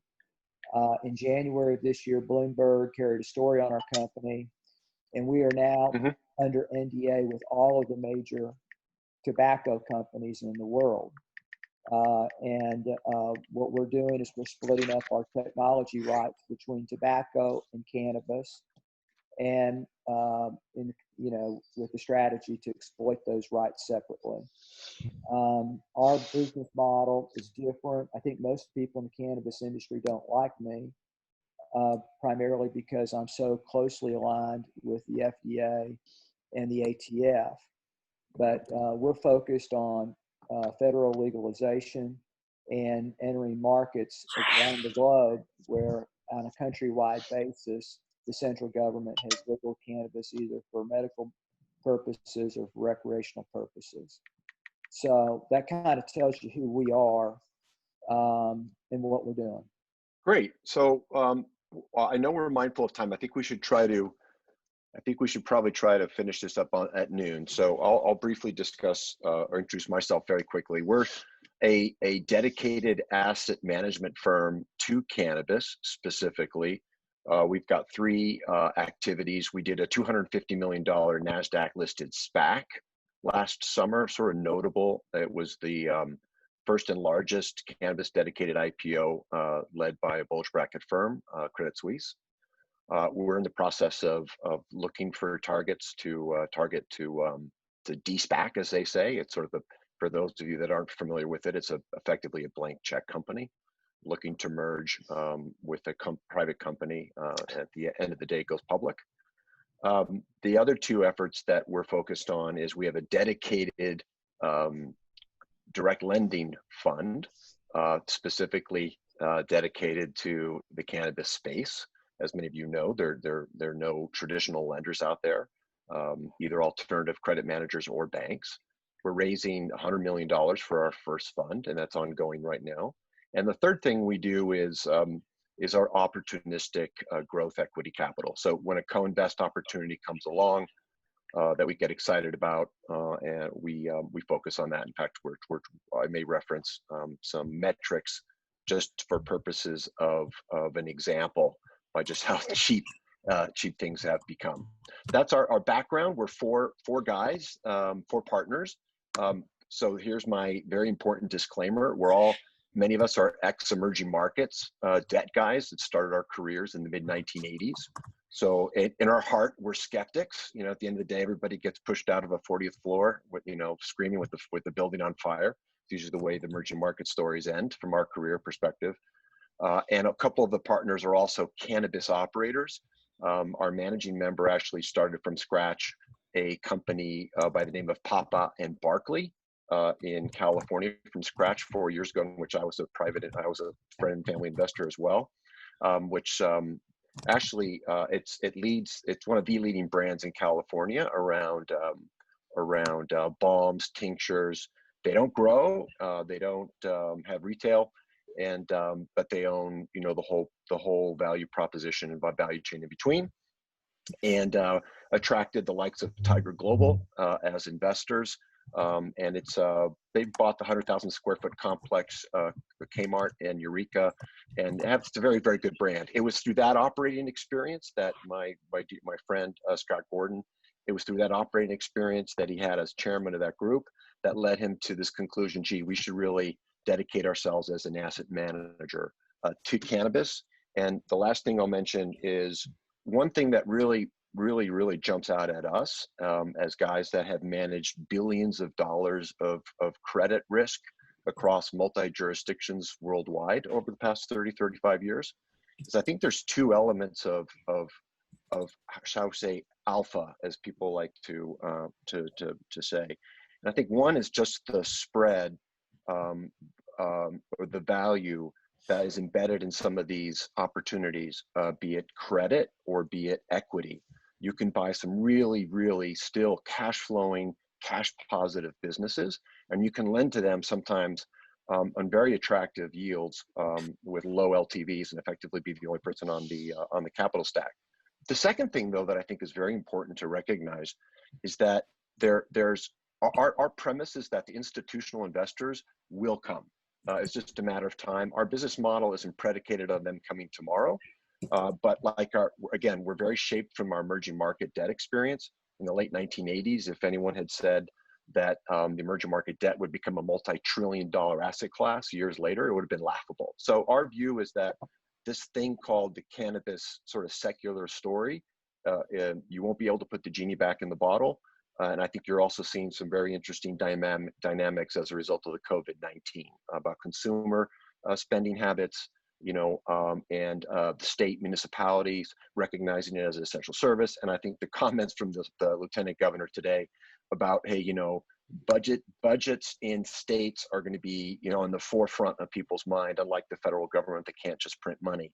So without being sort of skeptical about it, follow the money. We believe the states will be supportive of it. So that's just a quick introduction, Mark. I just had 3 or 4 talking points that I wanted to share in terms of sort of near term or the cannabis investment landscape, but I can stop there. I just really wanted to focus it on that and get to Q&A as fast as possible because it's probably a lot more fruitful than listening to me speak. But why don't I stop there and we can attack this cannabis investment landscape with some summary points. And I'll turn it over to you if you want to start us off there, if you think that's the best way. A couple of things. Clearly, the coronavirus has impacted cannabis in a favorable way. Cannabis sales have escalated probably straight across the board, at least 100% as a result of the coronavirus. But more importantly, federal legislation that would legalize cannabis and regulate it, probably with ATF and FDA regulation, has a higher likelihood of passing before the November election than it's ever had, because states need the tax revenue from cannabis, and the federal government does as well because of all of the economic, programs are implementing from the coronavirus. Further, because of loosened regulations at the state level for delivery of cannabis and to residences, I don't think those regulations will tighten up when the coronavirus is under control. So from a political landscape here in the United States, it's very strong at the countrywide level. And our company, because we have a global focus, we have been contacted by most major governments around the world to partner with them at the countrywide level from a production and distribution standpoint of their products. And so we have a global perspective. We're not just focused on the U.S. market. And so, from a legislative, legal, global landscape, it's never been more favorable. So that's very helpful. It's interesting, Mark. I'm probably, just to make this potentially, more productive, it's more helpful if there's a little disagreement. I mean, our view is that there's going to be really no legislative action or now. Our president is prone sometimes for surprises, and one of our board advisors is Patrick Durkin. He actually ran John McCain's presidential campaign and is very close to a lot of people in Washington D.C. He's a real junkie, and he actually knows the Senate Majority Leader very well. I think his point to us is that it's probably one of the few topics in Washington D.C. that crosses both aisles in terms of support. I'm not so sure that there'll be federal, some type of federal legalization, but I think maybe to Mark's point, if I understood it correctly, I think that it won't be just a lightning bolt tomorrow that everything is legal, but there could be, per the bill that Mark mentioned, be it the SAFE Act or some of the banking bills, there may be loosened capital market related type allowances that will just give more blood and breathing space to the space. And by the way, I don't know if people that aren't dedicated in the cannabis space may have not have seen this, but last week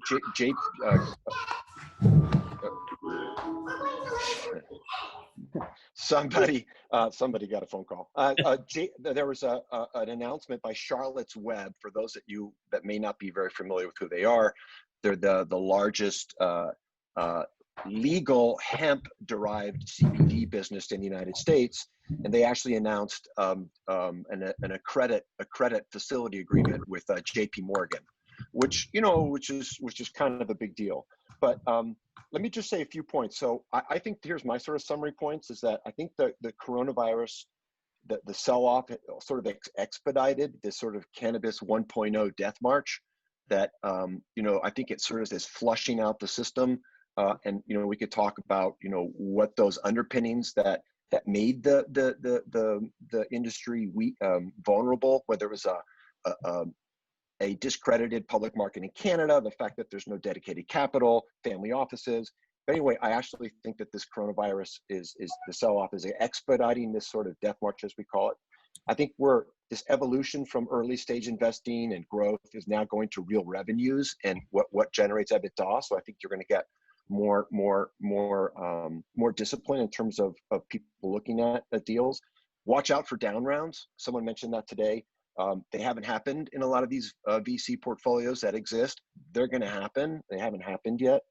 I was mentioning this. There are tremendous credit opportunities. So just to give you a very quick perspective, and we're not the only ones doing it at Silver Spike, but we have over $100 million pipeline of companies cash flowing positive, EBITDA positive, that need working capital. And we feel that our fund can earmark anything between 17, 18% yields at LTVs of like 40, 50% on collateral pools that are good, that in some cases can be repurposed with warrants. In some cases. Bill, you're going on and on. I apologize. I'm just going through the Let me respond back to the political stuff, because you obviously don't have my political insight. And the facts are, if McConnell wants to get reelected in Kentucky, he's going to have to pass some legislation. The farmers in Kentucky have to get paid. I don't know what that legislation is going to look like, but probably within the next 12 months, you're going to have ATF regulation of marijuana in this country, and you're going to have FDA regulation of marijuana. Your portfolio is going to get wiped out at that point, and you need to be prepared for that. The FDA is going to come in and take charge. Edibles, beverages, there's not been any scientific studies done on those products. Those products will become illegal under federal law. And under state law, with FDA regulation of those products, they'll be eliminated. You need to understand that.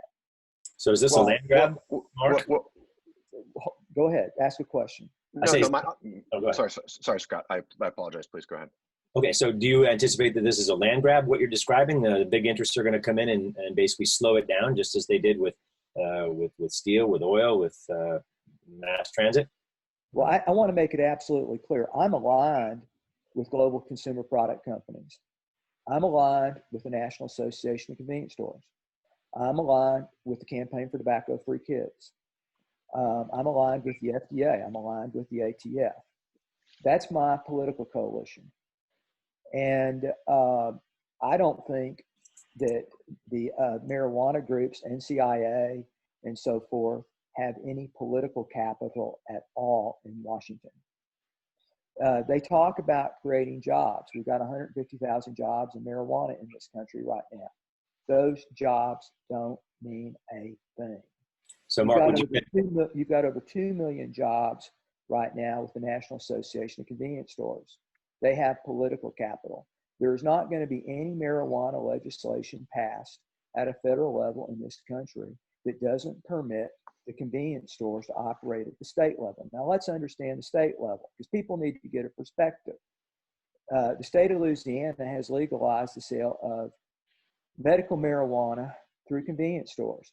Over 985 convenience store chains in Louisiana have those permits now, okay? Then you look at the state of Texas. The state of Texas has over 20,000 convenience stores, and 7 of the top 10 convenience store chains are headquartered in Texas. The minute the state of Texas legalizes the sale of recreational medical marijuana at convenience store chains, and they start collecting 4 and 5 times the amount of taxes the state of California collects, California is going to legalize the sale of marijuana at convenience stores. Well, then what happens to all the state licensed dispensaries? They look like cigar stores. They go out of business. There's only a handful in every community, if that many. The FDA is not going to permit open combustible marijuana sales the way it's currently being done. You need to understand what's happening now. The health advocates are going to change this business. And many states right now are looking at medical marijuana from the perspective that if you're going to do combustible marijuana, they're not going to permit that. They'll probably allow heat, not burn. They may allow some pill form, but the combustible marijuana business for medical marijuana is going to be dead in this country, and that's going to change things pretty soon. So may I ask a question then? So are you, you're not as bearish on hemp products then, I would assume? I don't think hemp has a prayer in the CBD market. Beyond CBD. And they can't compete with marijuana. And I think that's what Senator McConnell's looking at right now. He's got 50,000 acres of hemp right now being farmed in his state, and those farmers are having problems. They need to farm marijuana. And that's what's, you got to understand the politics. We're talking about farm jobs. The last thing the United States Republican Senate leadership can stand right now is to have hemp farmers and tobacco farmers marching in Washington. And let me tell you, they're prepared to go. Yeah. And they need jobs. And Lost you. Oh, dropped out. Willie, Bill, if I could ask you the same question while we're waiting for Mark to dial back in. So if it's about jobs, it seems to me that there's an awful lot of tobacco farms that could be easily converted to hemp for industrial use, particularly in fiber. Yeah, absolutely. Look, I think there's something, a very important distinction to make between THC related products, which I think Marcus focus on, and where we're CBD. I mean, our view, it's about health and wellness, right? Yeah. And I do think we have a little insight on that. You know, Dr. Orrin Devinsky has been an investor with us for like 5 years. The only doctor that's done was the lead investigator for an FDA trial and approval of Epidiolex, which is the only drug that's been approved for treatment of 2 forms of epilepsy.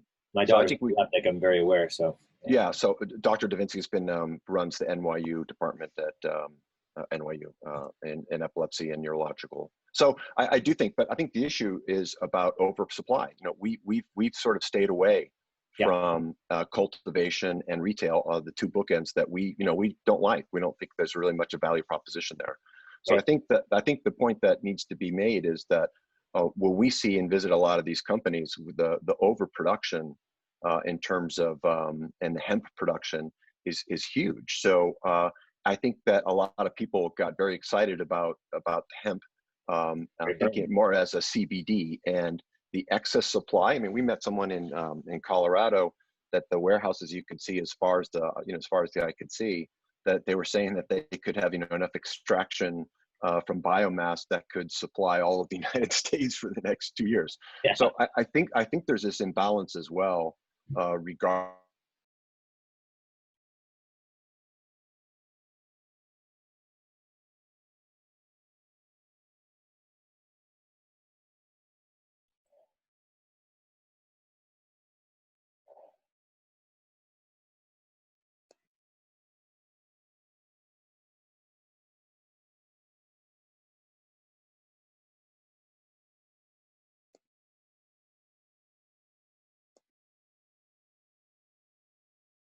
Mark, I got knocked out of the cannabis breakout room. What is going on? You need to add me back in.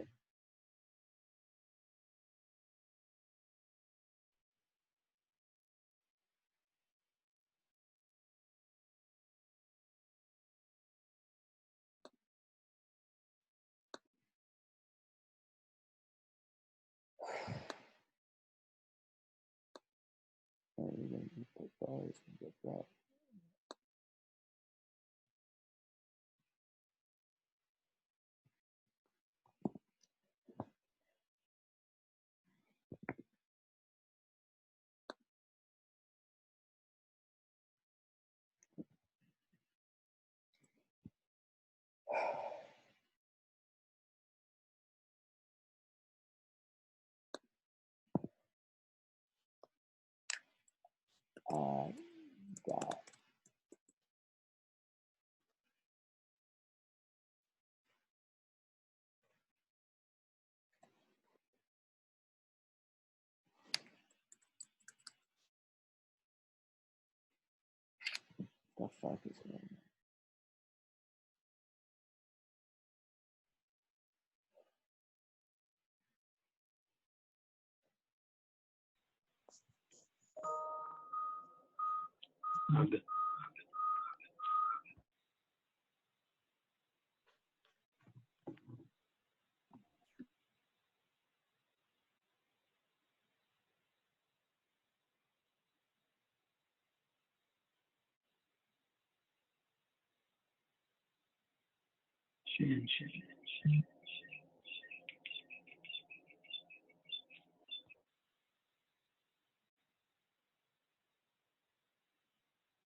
Joe, sorry.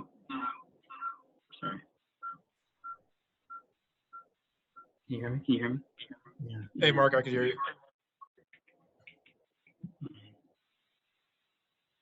Can you hear me? Yeah. It's, Mark Singleton's trying to get moved back to cannabis, but I don't see cannabis. There's like no one there.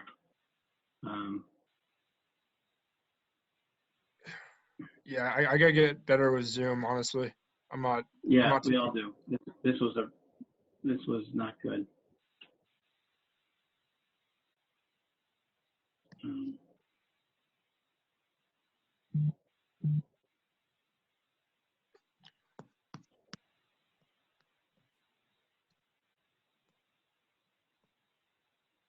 Mark Singleton.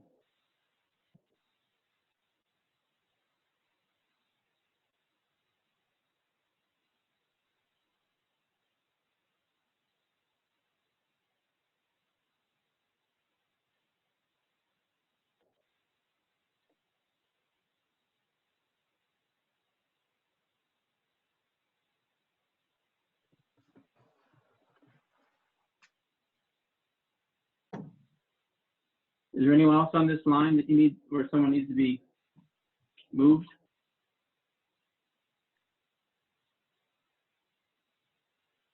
Say again, Mark. I'm just trying to see if anybody wants to be moved. If anybody else is on this line, it doesn't appear to be the case. I haven't looked at chats for a while. Let's see, Jeff Murphy. Please move me back to cannabis, Jeff Murphy. Can you do any of this? No, I can't see anything in the chat right now. Jeff Murphy.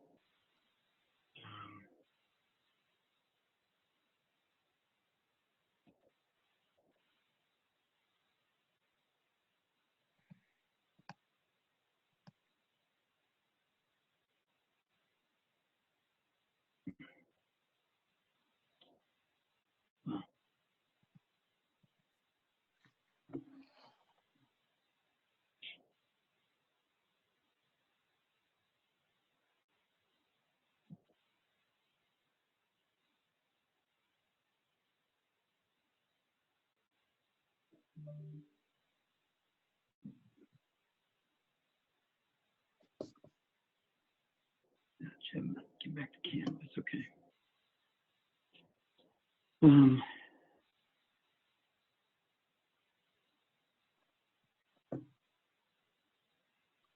going to just visit some of these.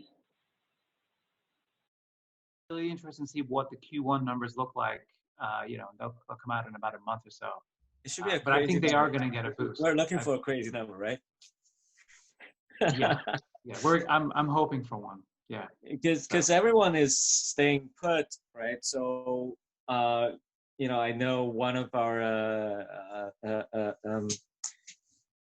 business partners, they own a bunch of retirement homes, assisted living facilities. I would say that Livongo's services would fit nicely into that, right? Especially, and if you look at some of the hospitals, they're moving.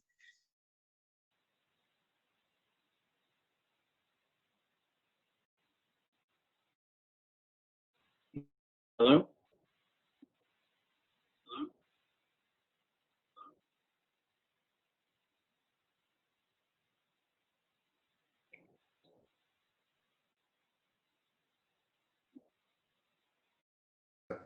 Stuck in our tracks a little bit, but yeah, we're going to continue to look at that as an opportunity, especially on the indoor grow.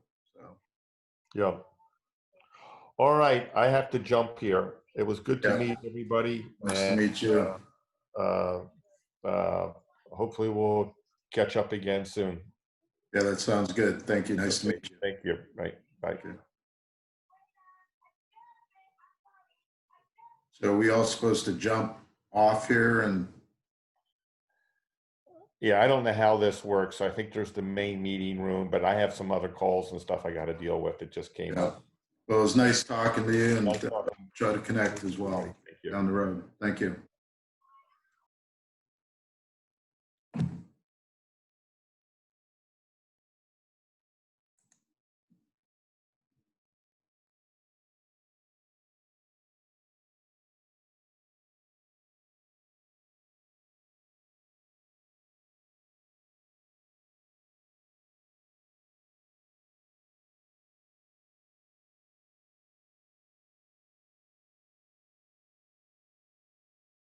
Yeah. It's done. I killed it. That's a strength of political capital I have. Mm-hmm. I then went to Scott's, which is his primary funding agent. And I basically said, guys, you want to fuck with me? Tobacco industry's buying their fertilizer from somebody else. You understand how politics works in Washington? Yeah, I do. Okay. So there are certain businesses in the marijuana industry that are dead on arrival. At this point now to know that we have the capacity to do that, and that we are going to have to accept that for large periods of time that capacity may sit unused, but we're going to need to have it. And it's actually a lot of capacity, right? Because look, Victor may know more about this than I do. I'm sure he does, but the technology to have different tests have different technologies, and different vaccines are actually made using different technologies and different machines, and you don't really know right now which one's going to work. And when the next one, there's a cap of $1.5 million. So, and every production company is has claims in right now on projects that had to be shut down. So on that level, it's going to be really interesting because there's only 4 players in our space, and they're probably going to shrink pretty quickly. But there'll still be insurance because it's still a good. It's still there's still a lot of benefits to being in that business. It's just going to be shrink. It's going to shrink. It's going to get more expensive, and it'll be a factor that we have to budget for within the budget. But there's always room for that. So I think the shiny object in our space, for us, we're in the content space. So for us, having Kevin Costner and the strategy we have for being a content engine it's very opportunistic in this time because content is going to be more sought after, premium content, and we have it. But I think the other area of the industry that's going to really explode is the services industry. Like brick and mortar equipment, stages. There was already a shortage of all of this stuff in our industry, and when everybody's planning now to get back on in July or later in the summer, I think it's just going to be a frenzy for crew, for facilities, for stages, and anybody that enters into that space, could really, clean up.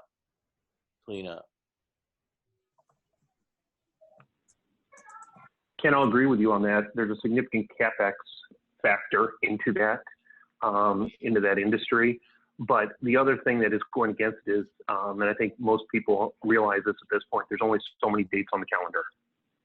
And, the longer that this gets pushed out, the harder it's going to be for these mega type events to start occurring again. I don't think this.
Courtney? Yes. Could you put me to the breakout room with Caroline Pugh?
Ashley, Allison? Yes. Sorry, again, sorry about all this snafu. A real shame that because I knew a lot of people wanted to join this, including Impact. It's So- okay. I'm trying to jump over there. Should I click on the link and go over there, or Over to which? to the Zoom meeting that was sent? Yeah, so I have you right now. Actually, were you just on with Ashley? Yes. Okay. You Where do you just want me to click the move you? link. I can move you to ag, food and beverage, or media. Somebody, I thought it was you, Mark, that came on and sent us a link to the Zoom meeting. I said, for maybe Joe Havasi. Oh, you have a different link for Impact that you're launching? Yeah, I was gonna go to this Oh yeah, link. just go for it. Go for it. I was just Okay. checking in here. That's all. Okay. Someone on my team was doing that. Okay, it didn't sound like you. Yeah. All right. At 12:30, well, I'll close down the rooms and ask everybody to come back to the main Zoom. Okay. Sounds good. Thank you. Sure.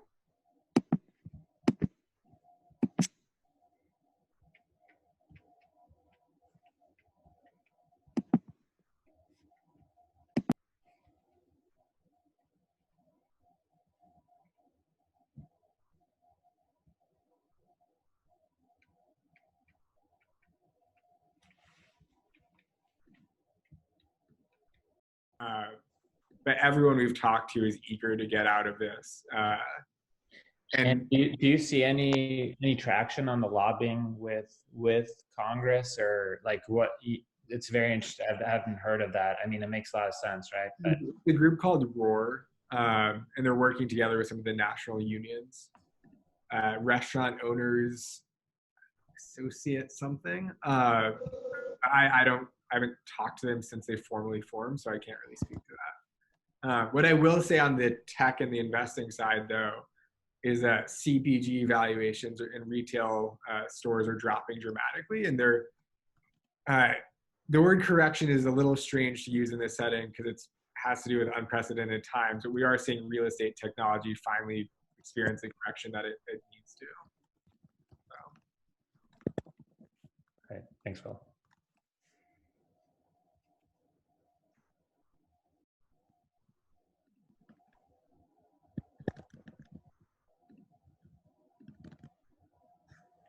Hey guys. Hey Mark. See the birthday hat? This is a tradition. Every birthday, everybody has to wear this hat. My family. But carry on. At 12:30, we'll go back to the main room. Does anybody else have any other questions? I know you're in here. You may have had some questions about the market more generally. If you have any specific questions, feel free to let us know. I guess, well, I just spoke to someone today that was in Singapore, and I asked him a lot of questions, and we essentially, I think we all have the same consensus of what's going to happen and how long we're going to be in this for. I mean, we can never say for sure, but, we say what's going to, I mean, one of the questions I had is what's going to happen with this, stimulus package, and so much money is, I guess, for the lack of a better term, is being printed at the moment by everyone. The Japanese are printing like crazy. The US is printing like crazy, and they're injecting $2 trillion, and I think it was something like $250 trillion in debt. Currently, the US is in, and how is that? I mean, what's going to happen after we get through this, and how much collateral is going to affect the economy, and how long is it going to take before we can really fully recover, and will we ever recover? I mean, are we just going to keep going at that rate? And if in 10 years time we cannot pay back that, then they need to have that. Additionally, I'm part of that older generation, and if kind of staying home, more often than not, helps the rest of the population, why not? But again, Joe, as you were pointing out, we are so fortunate, to be in a business that, we can work remotely, where we do have resources and things like that. But, to that degree, those who have the ability, to sacrifice for those who don't. So, hopefully it's more voluntary than mandated. But, I see that, sacrificing some, for the most, definitely, if we can do that, I think it's great. Yeah, I mean, so far what it's an equal sacrifice by everybody, but it's just not the best way to play the math of it. I have another thing. I mean, I'm curious what people would say here if you have anecdotal situations of businesses that have benefited from this. You know, I was on the phone yesterday with a fellow that runs the biggest citrus company in Florida, and you know, they've lost all their demand from Carnival Cruises, and they've lost their demand from Hilton hotels. But the supermarkets, they're buying oranges like there's no tomorrow. You know, consumers are trying to eat something that's maybe a little healthier. Maybe vitamin C is better than sugar all of a sudden. And, you know, it's just interesting that the demand for their product, and they can't push a button and all of a sudden grow more oranges, right? So they're just having a boom time. All of their employees are going to work. You never see, I wish we would see, I'd love to know the real numbers on the parts of the economy that are actually benefiting a little bit here. I mean, obviously the unemployment numbers don't lie. We had this just-in-time credit, just-in-time inventory economy that was so finely balanced, it's been disrupted. But it's not like there aren't some pockets where there have been some winners here. I think Mark just sent the message around that we've got to go back shortly to the main room. But you know, Duncan, to your question, just a thought there. It'd be interesting to see how Amazon is. I think they were looking at hiring like 100,000 jobs. Yeah. And then obviously, you know, several of the telecommunication companies are benefiting in the next couple of years, or you know, the next year. You know what that impact is. So, hey guys. Yeah, well, and I think also, you know, all the regulations. I mean, you know how many people are jam packed in hotels, and you know how many people are at, you know, all these teams are eating at a handful of restaurants when they are in these tournaments. I mean, I don't know. I don't have visibility to what that feels like yet, but as soon as I do, this would be a great follow-up opportunity. Yeah, absolutely. Hey guys, it's Mark here. I've got the birthday hat that I have to wear. Everybody in the family has to wear this hat. It's their birthday. Is your birthday today, Mark? It is. That's why I'm wearing the birthday hat. Happy birthday. Happy birthday. Yes. I'm not happy about it, but it's just, you know, what you have to do. Yeah. Whether you're 3 or you're, you know. No, that needs like glitter. You gotta play it up. It looks like a leprechaun hat. Right. So there's a vibrant discussion. We got like 6 more minutes. You might, I can move. You're supposed to be able to move to any room you want, but that clearly didn't work. If you want to go to the VCPE, there's like 20 people over there, or just carry on. But then like at 12:30, we'll all debrief. And the main, I hit a button, and I shut it down. We all get back together. Great. Your call. You guys want to join another group or stay here? I'm fine. All right. Talk to you soon. Thanks.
You guys hear me?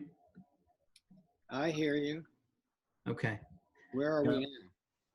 So about 3 minutes, I have the birthday hat on, as you can see. We're moving, back to the main room. So sorry for the snafu.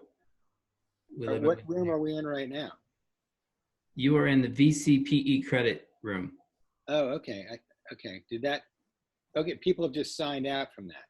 Yeah. Okay. So I'll just maybe go back to the main room. Yeah. Do we just leave breakout room? You could, if you guys want, there's a, like, who wants to go where? Well, is there another breakout room, or we're just going to a main room again? You could probably, I mean, we're gonna probably move the main room, but there's a good discussion on virus, there's a good discussion in cannabis, energy. Well, I was in the cannabis, and then I was in. Yeah, that got credit. I'm living and learning here. It worked for us, but I think I understand what happened, but it's too late. Well, this has been a remarkable thing that you've put together, I think, Mark, actually. But it's amazing what you've accomplished. I second that. Oh, thank you. Well, despite the snafus. Nobody else has the guts to try it out, other for a little cocktail party. No one has the guts to wear this hat either. This is the time to play that video of COVID-19 in Russia. Simon, you should put that on your screen. Should I? Julia might appreciate it if she's there. All right. Well, I think I'm gonna close these rooms. I'm just gonna let everybody know. Okay. Either it's yeah. So that's promising. So you have all these things, and then you have the whole world. You know, one of my thought leaders, Naval, who I follow on Twitter, I love, he basically said, you know, this is the first time that everybody in the world is focused on one problem, which is pretty interesting. True. True. So that's just. But you know, the problem is that even though they're all focusing on one problem, everyone's to themselves. You know, all the research, it's not being shared, as I understand it. Like, I mean, I'm from Australian companies like Mesoblast, and is working on their own funding, and they want to work out their own vaccines. And then, you know, you've got Novavax and Moderna in the US, and, you know, Johnson just said that they were going to do a vaccine. So everyone's kind of doing their own thing. And I just don't understand why you wouldn't want to work together. We haven't heard anything about Chinese. Well, I certainly haven't heard about any Chinese medical facilities trying to find a vaccine or an effective treatment so far. So Yes, there haven't been any news. Sorry to interrupt. But just, we're gonna move over to the main room for getting all back together again. Okay. All right. Here we go.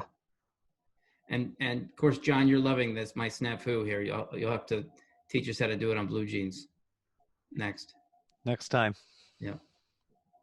You will be moved to the main session now. You are now in the main session. Within carpeting as well. Yeah.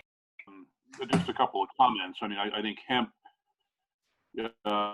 we've been working pretty extensively with a company out in Montana that has done some interesting things in the hops category with hops oil and whatnot. And, you know, Montana's been big into hemp for a long time. And I think a lot of the farmers, you know, are scratching their heads a little bit. I mean, I think it could be a pretty good play, but I think that, yeah. Just so you know, Mark here, we've all reconsolidated back here from all the rooms. We shut down the rooms. Oh, so that was an experiment. We'll get better at next time. But I would like to, maybe you could lead us the first debriefer as the key takeaways. Yeah. And, so go ahead. Okay. You know, so our breakout was fairly energy centric. You know, obviously with the oil markets the way they've been, a lot of questions about whether the demand destruction is here to stay or whether it's a demand contraction, like Dan Yergin said last week, and where we would see it bouncing back here at some point. Obviously, there's some things that would support, you know, a bounce back, you know, namely maybe a slower adoption of electric vehicles, given the supply chain disruption with China and batteries and that kind of thing. On the other hand, people are going to, you know, potentially going to be driving less, you know, so that got us into a conversation about telecommuting and in the future of cities. Took a little poll as to who would be the first one to fly on an airplane, and didn't get a lot of takers on that. So I think, you know, a lot of folks are thinking that they're more than happy to work from home and do these video conferences and not rush to the airport. talked a little bit about the impact on not just the travel and kind of leisure business, but on the conference businesses. You know, with these large conferences around the country, and whether they would convert to a virtual reality kind of thing. We did talk a little bit about the future of cities, and you know, whether there's going to be a trend of you know, millennials, you know, moving away out of cities, and you know, there've been a lot of ambitious projects like the Sidewalk Labs, you know, project up in Toronto, which, you know, might not get a whole lot of traction. You know, in terms of other industrial categories, we, you know, a little bit about, you know, obviously building products, yet to be seen, what the impact is going to be on the construction market and how quickly that might recover. And but you know, we have an investment, as you know, in Clean Fiber, and you know, our end market is a bit more of a replacement kind of market, but we are concerned about you know, the general level of building and construction activity. So that was our takeaway. That's very helpful.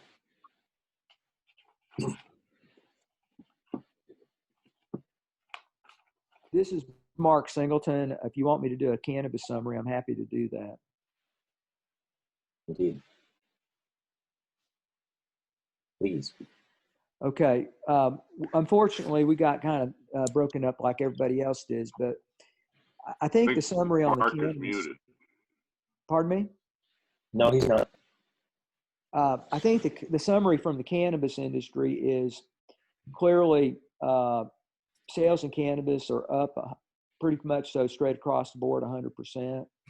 I think the chances of federal legislation that would legalize cannabis happening in the short term is much higher than it's ever been because of the need to get the illicit growers out of the market and to regulate the space by the FDA to protect the consumers. That model, ATF enforcement and FDA regulation, is not a model that is going to be favorable to the existing people that are operating under state licenses. So the existing participants are going to have a difficult time with that regulatory and enforcement regime. It's very likely that the National Association of Convenience Stores will have a major role in federal legislation, which will likely harm licensed dispensaries. It's also very likely, once it becomes a legalized product in the United States, farmers that have deep experience farming products pursuant to FDA regulations will have a certain advantage.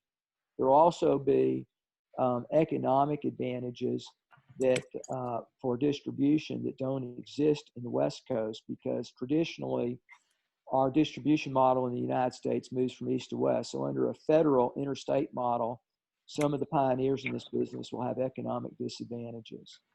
Will the major major consumer products companies enter this business? Yes, they will.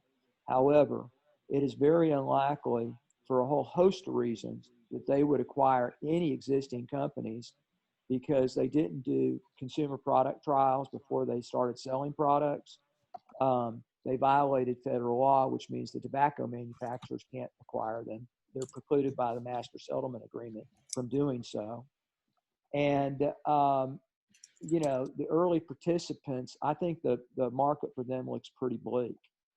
So do I think there's money for this business? Absolutely. Is there money from major consumer products companies? Absolutely. Every single consumer products company, from tobacco manufacturers to beverage manufacturers to snack companies, are looking at this. However, it is very unlikely that the FDA will permit beverages and edibles in the United States once it becomes federally legal, until there are consumer trials as it relates to how consumers eat marijuana products or consume marijuana products by beverage. Conversely, there's a ton of studies that have been done on smoking marijuana that have been favorably received by other governments around the world. We are a global company, And governments around the world are all looking at this as a vehicle to collect taxes. And that's going to be the primary reason that they legalize it. Go ahead. Right. Bill, do you want to add anything to that? No, I'm good. Thank you. Okay. Is Caroline, you're on? Do you want to, on the next gen, or whoever's going to speak on next gen tech?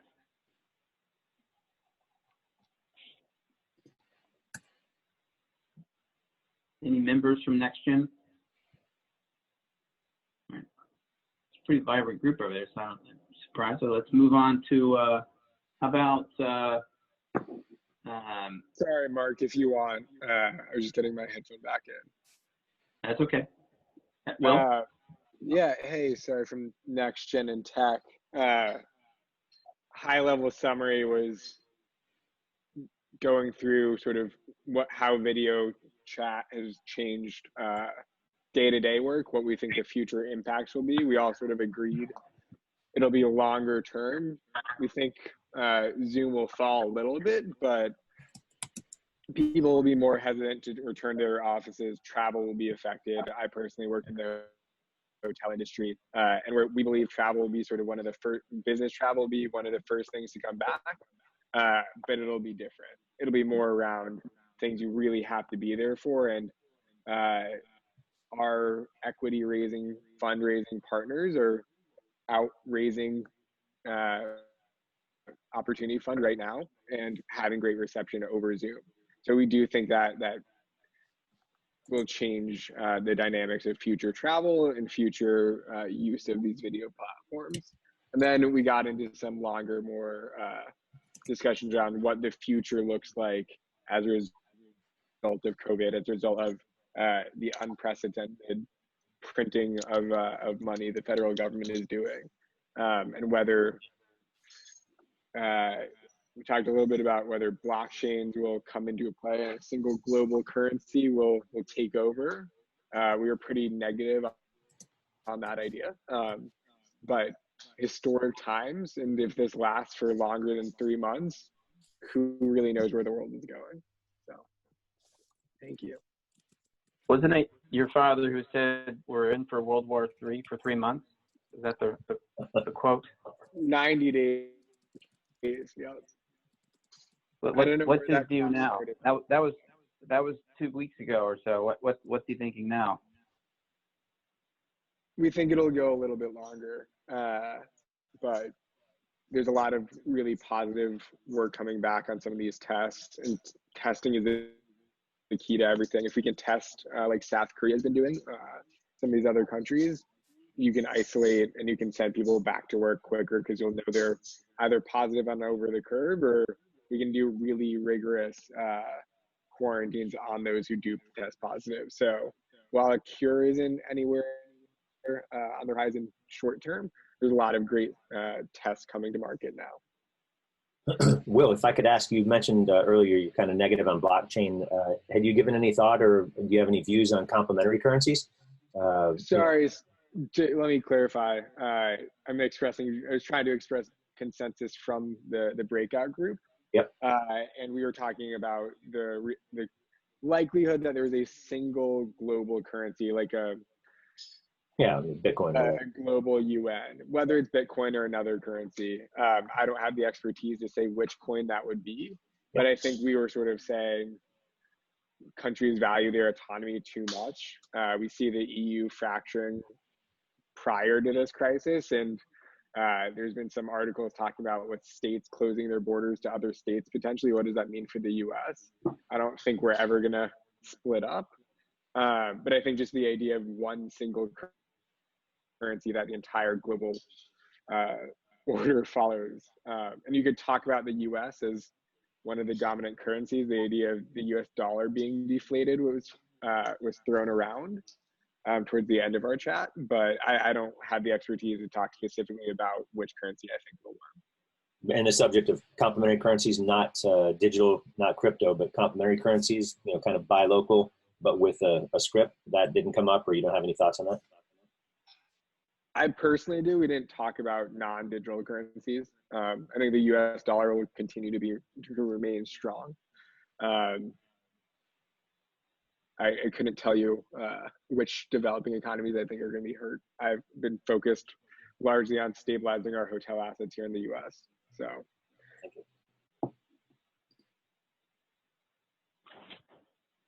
Okay.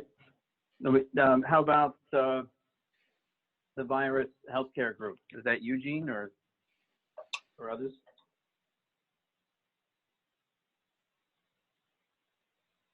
I just coming off mute. Amit, do you want to jump in on that? There are three or four. Yeah, sure. I could start off and then I'll pass it over to Eugene. So we weren't on for that long because we didn't even have more than one person for until the last 10 minutes. But for the last 10 minutes, we actually covered a wide variety of topics. We really started off by talking about telemedicine and how telemedicine, which we've always expected to become increasingly ubiquitous across the industry, this is its moment right now. And that's kind of obvious. Everybody knows that. But what we did zero in on is that the only way that telemedicine can continue to stay or can continue to become ubiquitous and really be a way of life for the way we consume our healthcare is if the insurance companies allow it. So once before, that patient would have had to come to that physician's office at least once before and had that face-to-face meeting before they get reimbursed for future telemedicine visits. And insurance companies are now waiving that because obviously, we need to get patients in front of their physicians. So hopefully they'll continue to lessen the restrictions around that to continue the increase of use of telemedicine. And I'll pass it over to Gene now because he spent some time talking about alternate ways to house seniors and how you can combine healthcare, real estate, and opportunity zones. Yeah, thanks, Amit. So that's been a theme that I've been pursuing is that I think real estate investing for senior living is going to change tremendously. A lot of that business has been through the REIT structure for skilled nursing facilities and long-term care facilities, as well as like independent living. But I think that you're going to see a lot more opportunity to invest in healthcare enhanced senior real estate, if you will. So it will be less about people living in large facilities where you just have a room or you're sharing a room even, but it will be more independent living in communities. I think there will be people that need healthcare, but they're going to take advantage of the technologies like telehealth.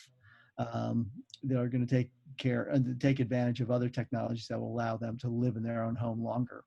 And I think that's what people want. It just hasn't been available. Part of it is telehealth has been held up by Medicare, as we talked about, because Medicare is worried about overutilization if they just allow everyone to do televisits. They're going to have to figure that out. Once they do, I think that's going to help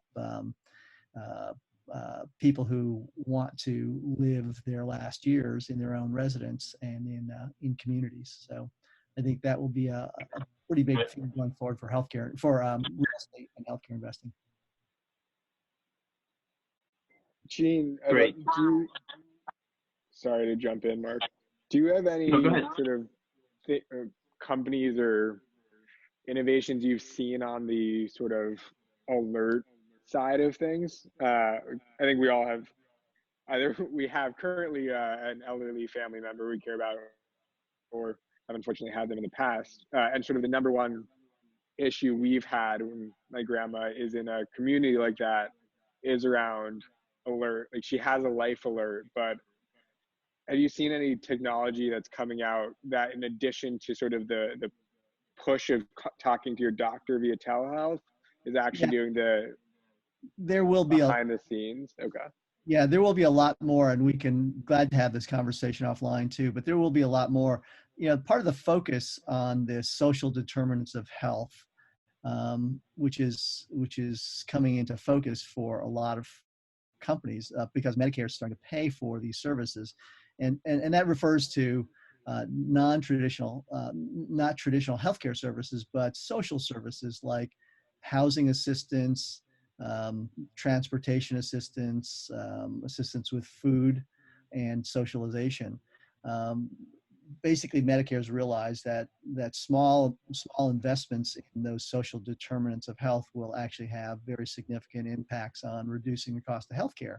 And so as you see more of those services being delivered, I think that you'll see that will help people live in their own homes. In fact, there's a whole industry called managed long-term care or nursing home diversion. And I ran one of those plans in Florida for 20,000 seniors in Florida. And basically the state would supply up to $2,000 worth of services a month if that patient that member would otherwise qualify for a nursing home, where you're paying $20,000 a month, if they will accept, if they will stay in their own home, the state would pay for light housekeeping, food delivery, putting safety rails and things, modifying the home. And so I think you'll see a lot more of that. And you'll see it in the private sector, not just for the dual eligible, the poor, the nursing, the Medicare, Medicaid population. You'll see it. I mean, the long-term care industry is struggling to figure that out. The long-term care industry sold a ton of policies to people that will cover some part of their nursing home bill or the nursing home tab when they qualify. And now all that's coming home to roost. And I think they underpriced their policies, and now they're looking for ways to provide services in the home so people don't trigger their nursing home benefit. So you're going to see a lot more coming. It's a very active area. Nothing's really gelled yet, but I think there's a lot of movement, and I think things there'll be some really good plays there.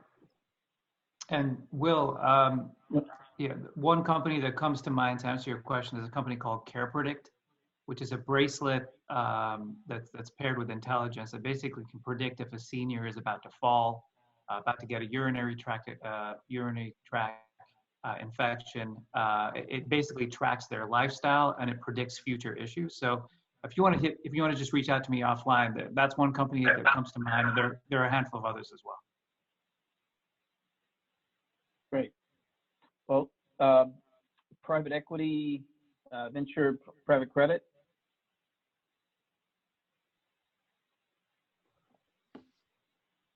Is that there you, you Bill, go. maybe? Yes. Bill, yeah. Right, here we go. So yeah, Chris Brown helped to lead the group. I am filling in for the scribe.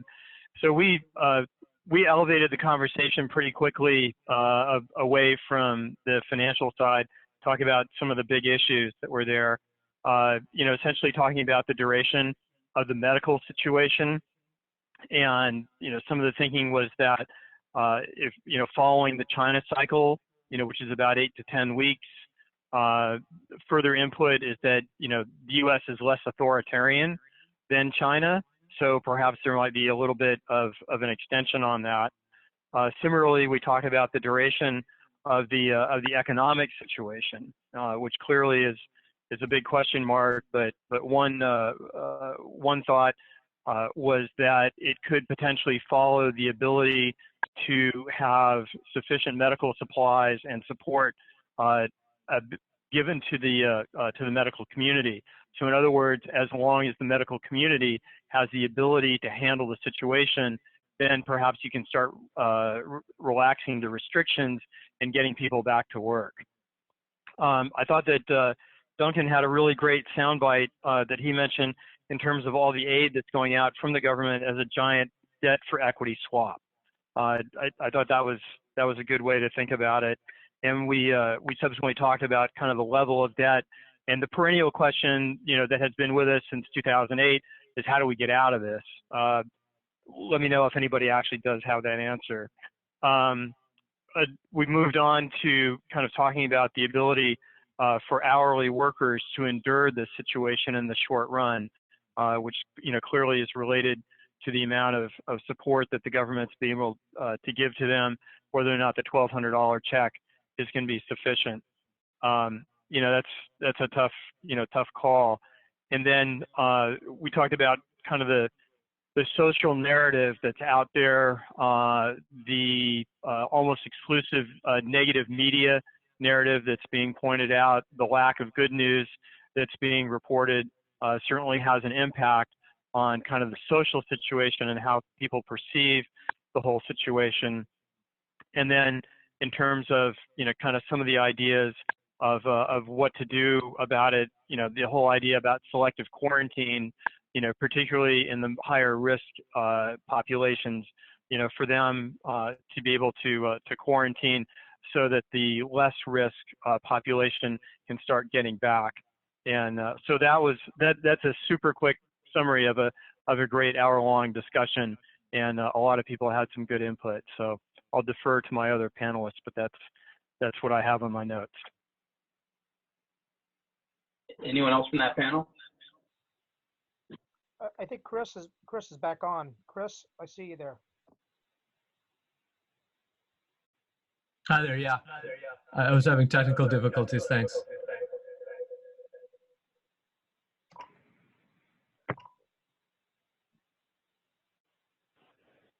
Chris, do you want to add anything, or we'll move on? Yeah, I'm sorry. I thought that was a great summary. Well, you mentioned media, Bill. We have people in the epicenter of media. Ken or Ivan, you want to tell us what's happening in Hollywood? And Paul, in the sports events arena? I just saw Ken there. Maybe Ivan, No, Ivan's here. Don't worry. I think Ken's frozen because he hasn't moved in a while. No, I'm here as well, but Ivan, go ahead. Why don't you give the update? So what we've realized on the content end of the game, high-end content premium content is still being sought after. As long as you have a big star, big writer, big director, people are still chasing you because they need content, and they need content that is going to be able to ramp up as soon as production starts again. People are watching more stuff at home. Streaming is up 85%. Television's up 60% in viewership in the last 3 weeks. So all the stockpiles of programming, all of those Tiger Kings that are just being sat on, they're going to be in the market. Everyone's going to need new stuff. And it looks, from what the major agencies and the major management companies are believing, network television is going to change as well, because all of these big stars that are doing network streaming shows are going to end up eating away at the network business. So they're going to have to shorten their seasons, and increase their spends in order to compete with what's going on now. And that's where we are. We're all just waiting to be able to go back outside and make some more entertainment.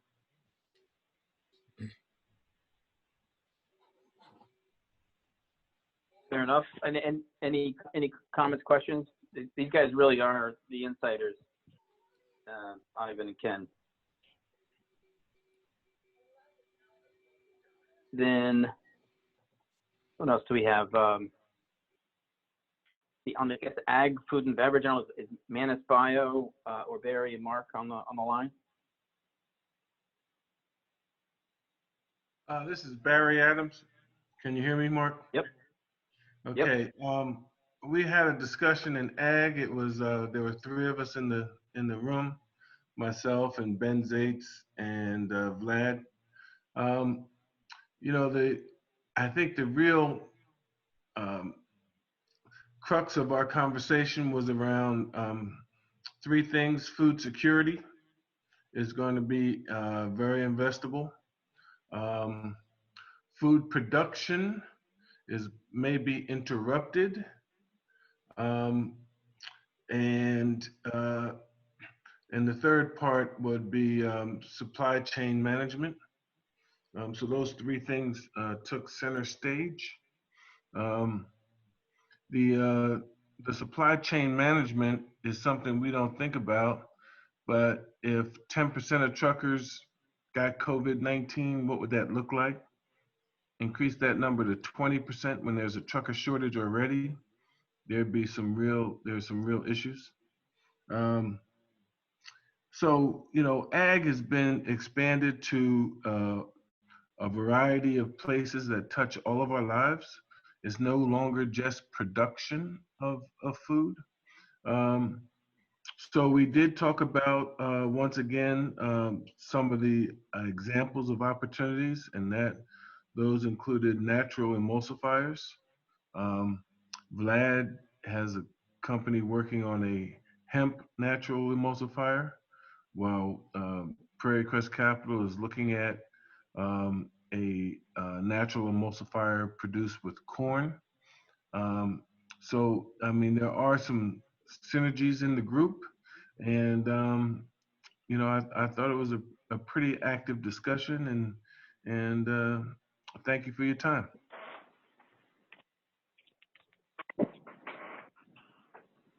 Great. I'm just trying to think. I think public equities was what ended up being split. So we covered the virus healthcare, we covered ag, cannabis, the energy, industrials, metals. His financials was, as Steve Musburger, but I think he split to another one. Impact, Ashley or Allison?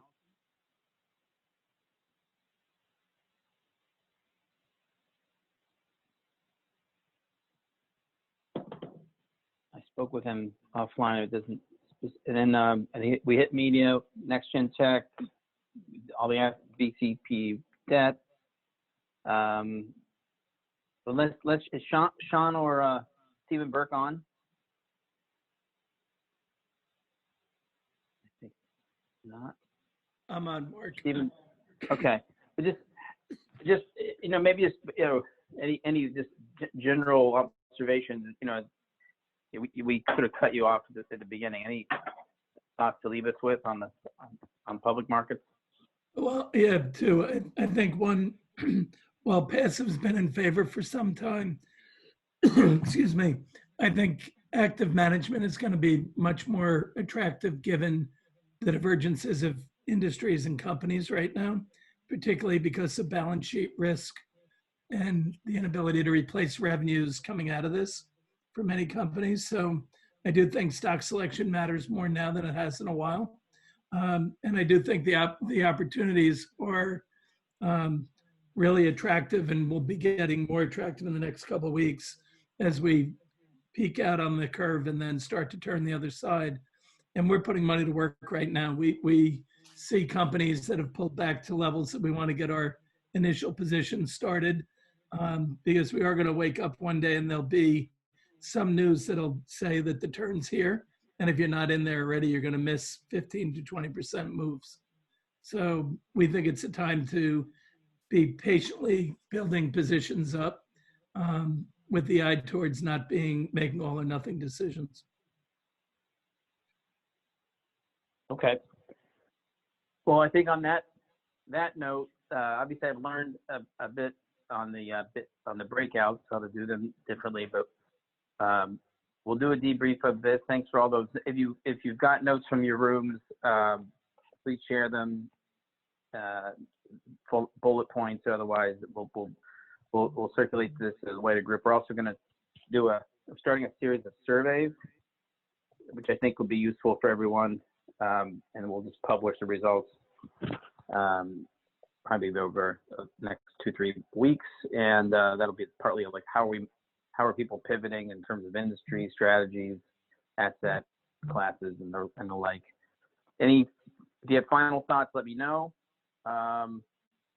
Any last piece of wisdom before we break? Mark, I just wanted to say great job on pulling this together with the quality of panelists that you had and the dialogue and discussions, because it's not easy to do what you did in a very short period of time. So thank you. Well, it's easier when you have people like you. I say I want 2 slides on this, and you produce them quickly. So thank you. But yeah, thanks to everybody for all this. This is really great. A lot of smart people. You know, we're going to be doing some sector specific deeper dives. As you'll see, we're going to do one for media. We're going to do one for ag, food and beverage, and just have basically panels that just focus, have that, can add insights, but just go deeper into those it's basically like these breakouts. And then we're forming groups so that people can, you know, whether it's cannabis, you can find each other from around the world, whether you're looking for create your own supply chains or all the rest. So I think this is these are clearly, you know, we can do a lot from where we are, not our bedrooms, but our little offices in our homes. So thank you again to everybody. And I got to jump onto a call myself, and I'm sure you got the rest of your days. But you know, if you have any suggestions, feedback's welcome. Thank you. Thank you, Happy Mark. birthday, Mark, thank you. Happy birthday. Yeah. Thanks, Mark. Happy birthday. Thanks, Stephen. stuff. Thanks, everybody. Happy birthday. Thanks, Barry.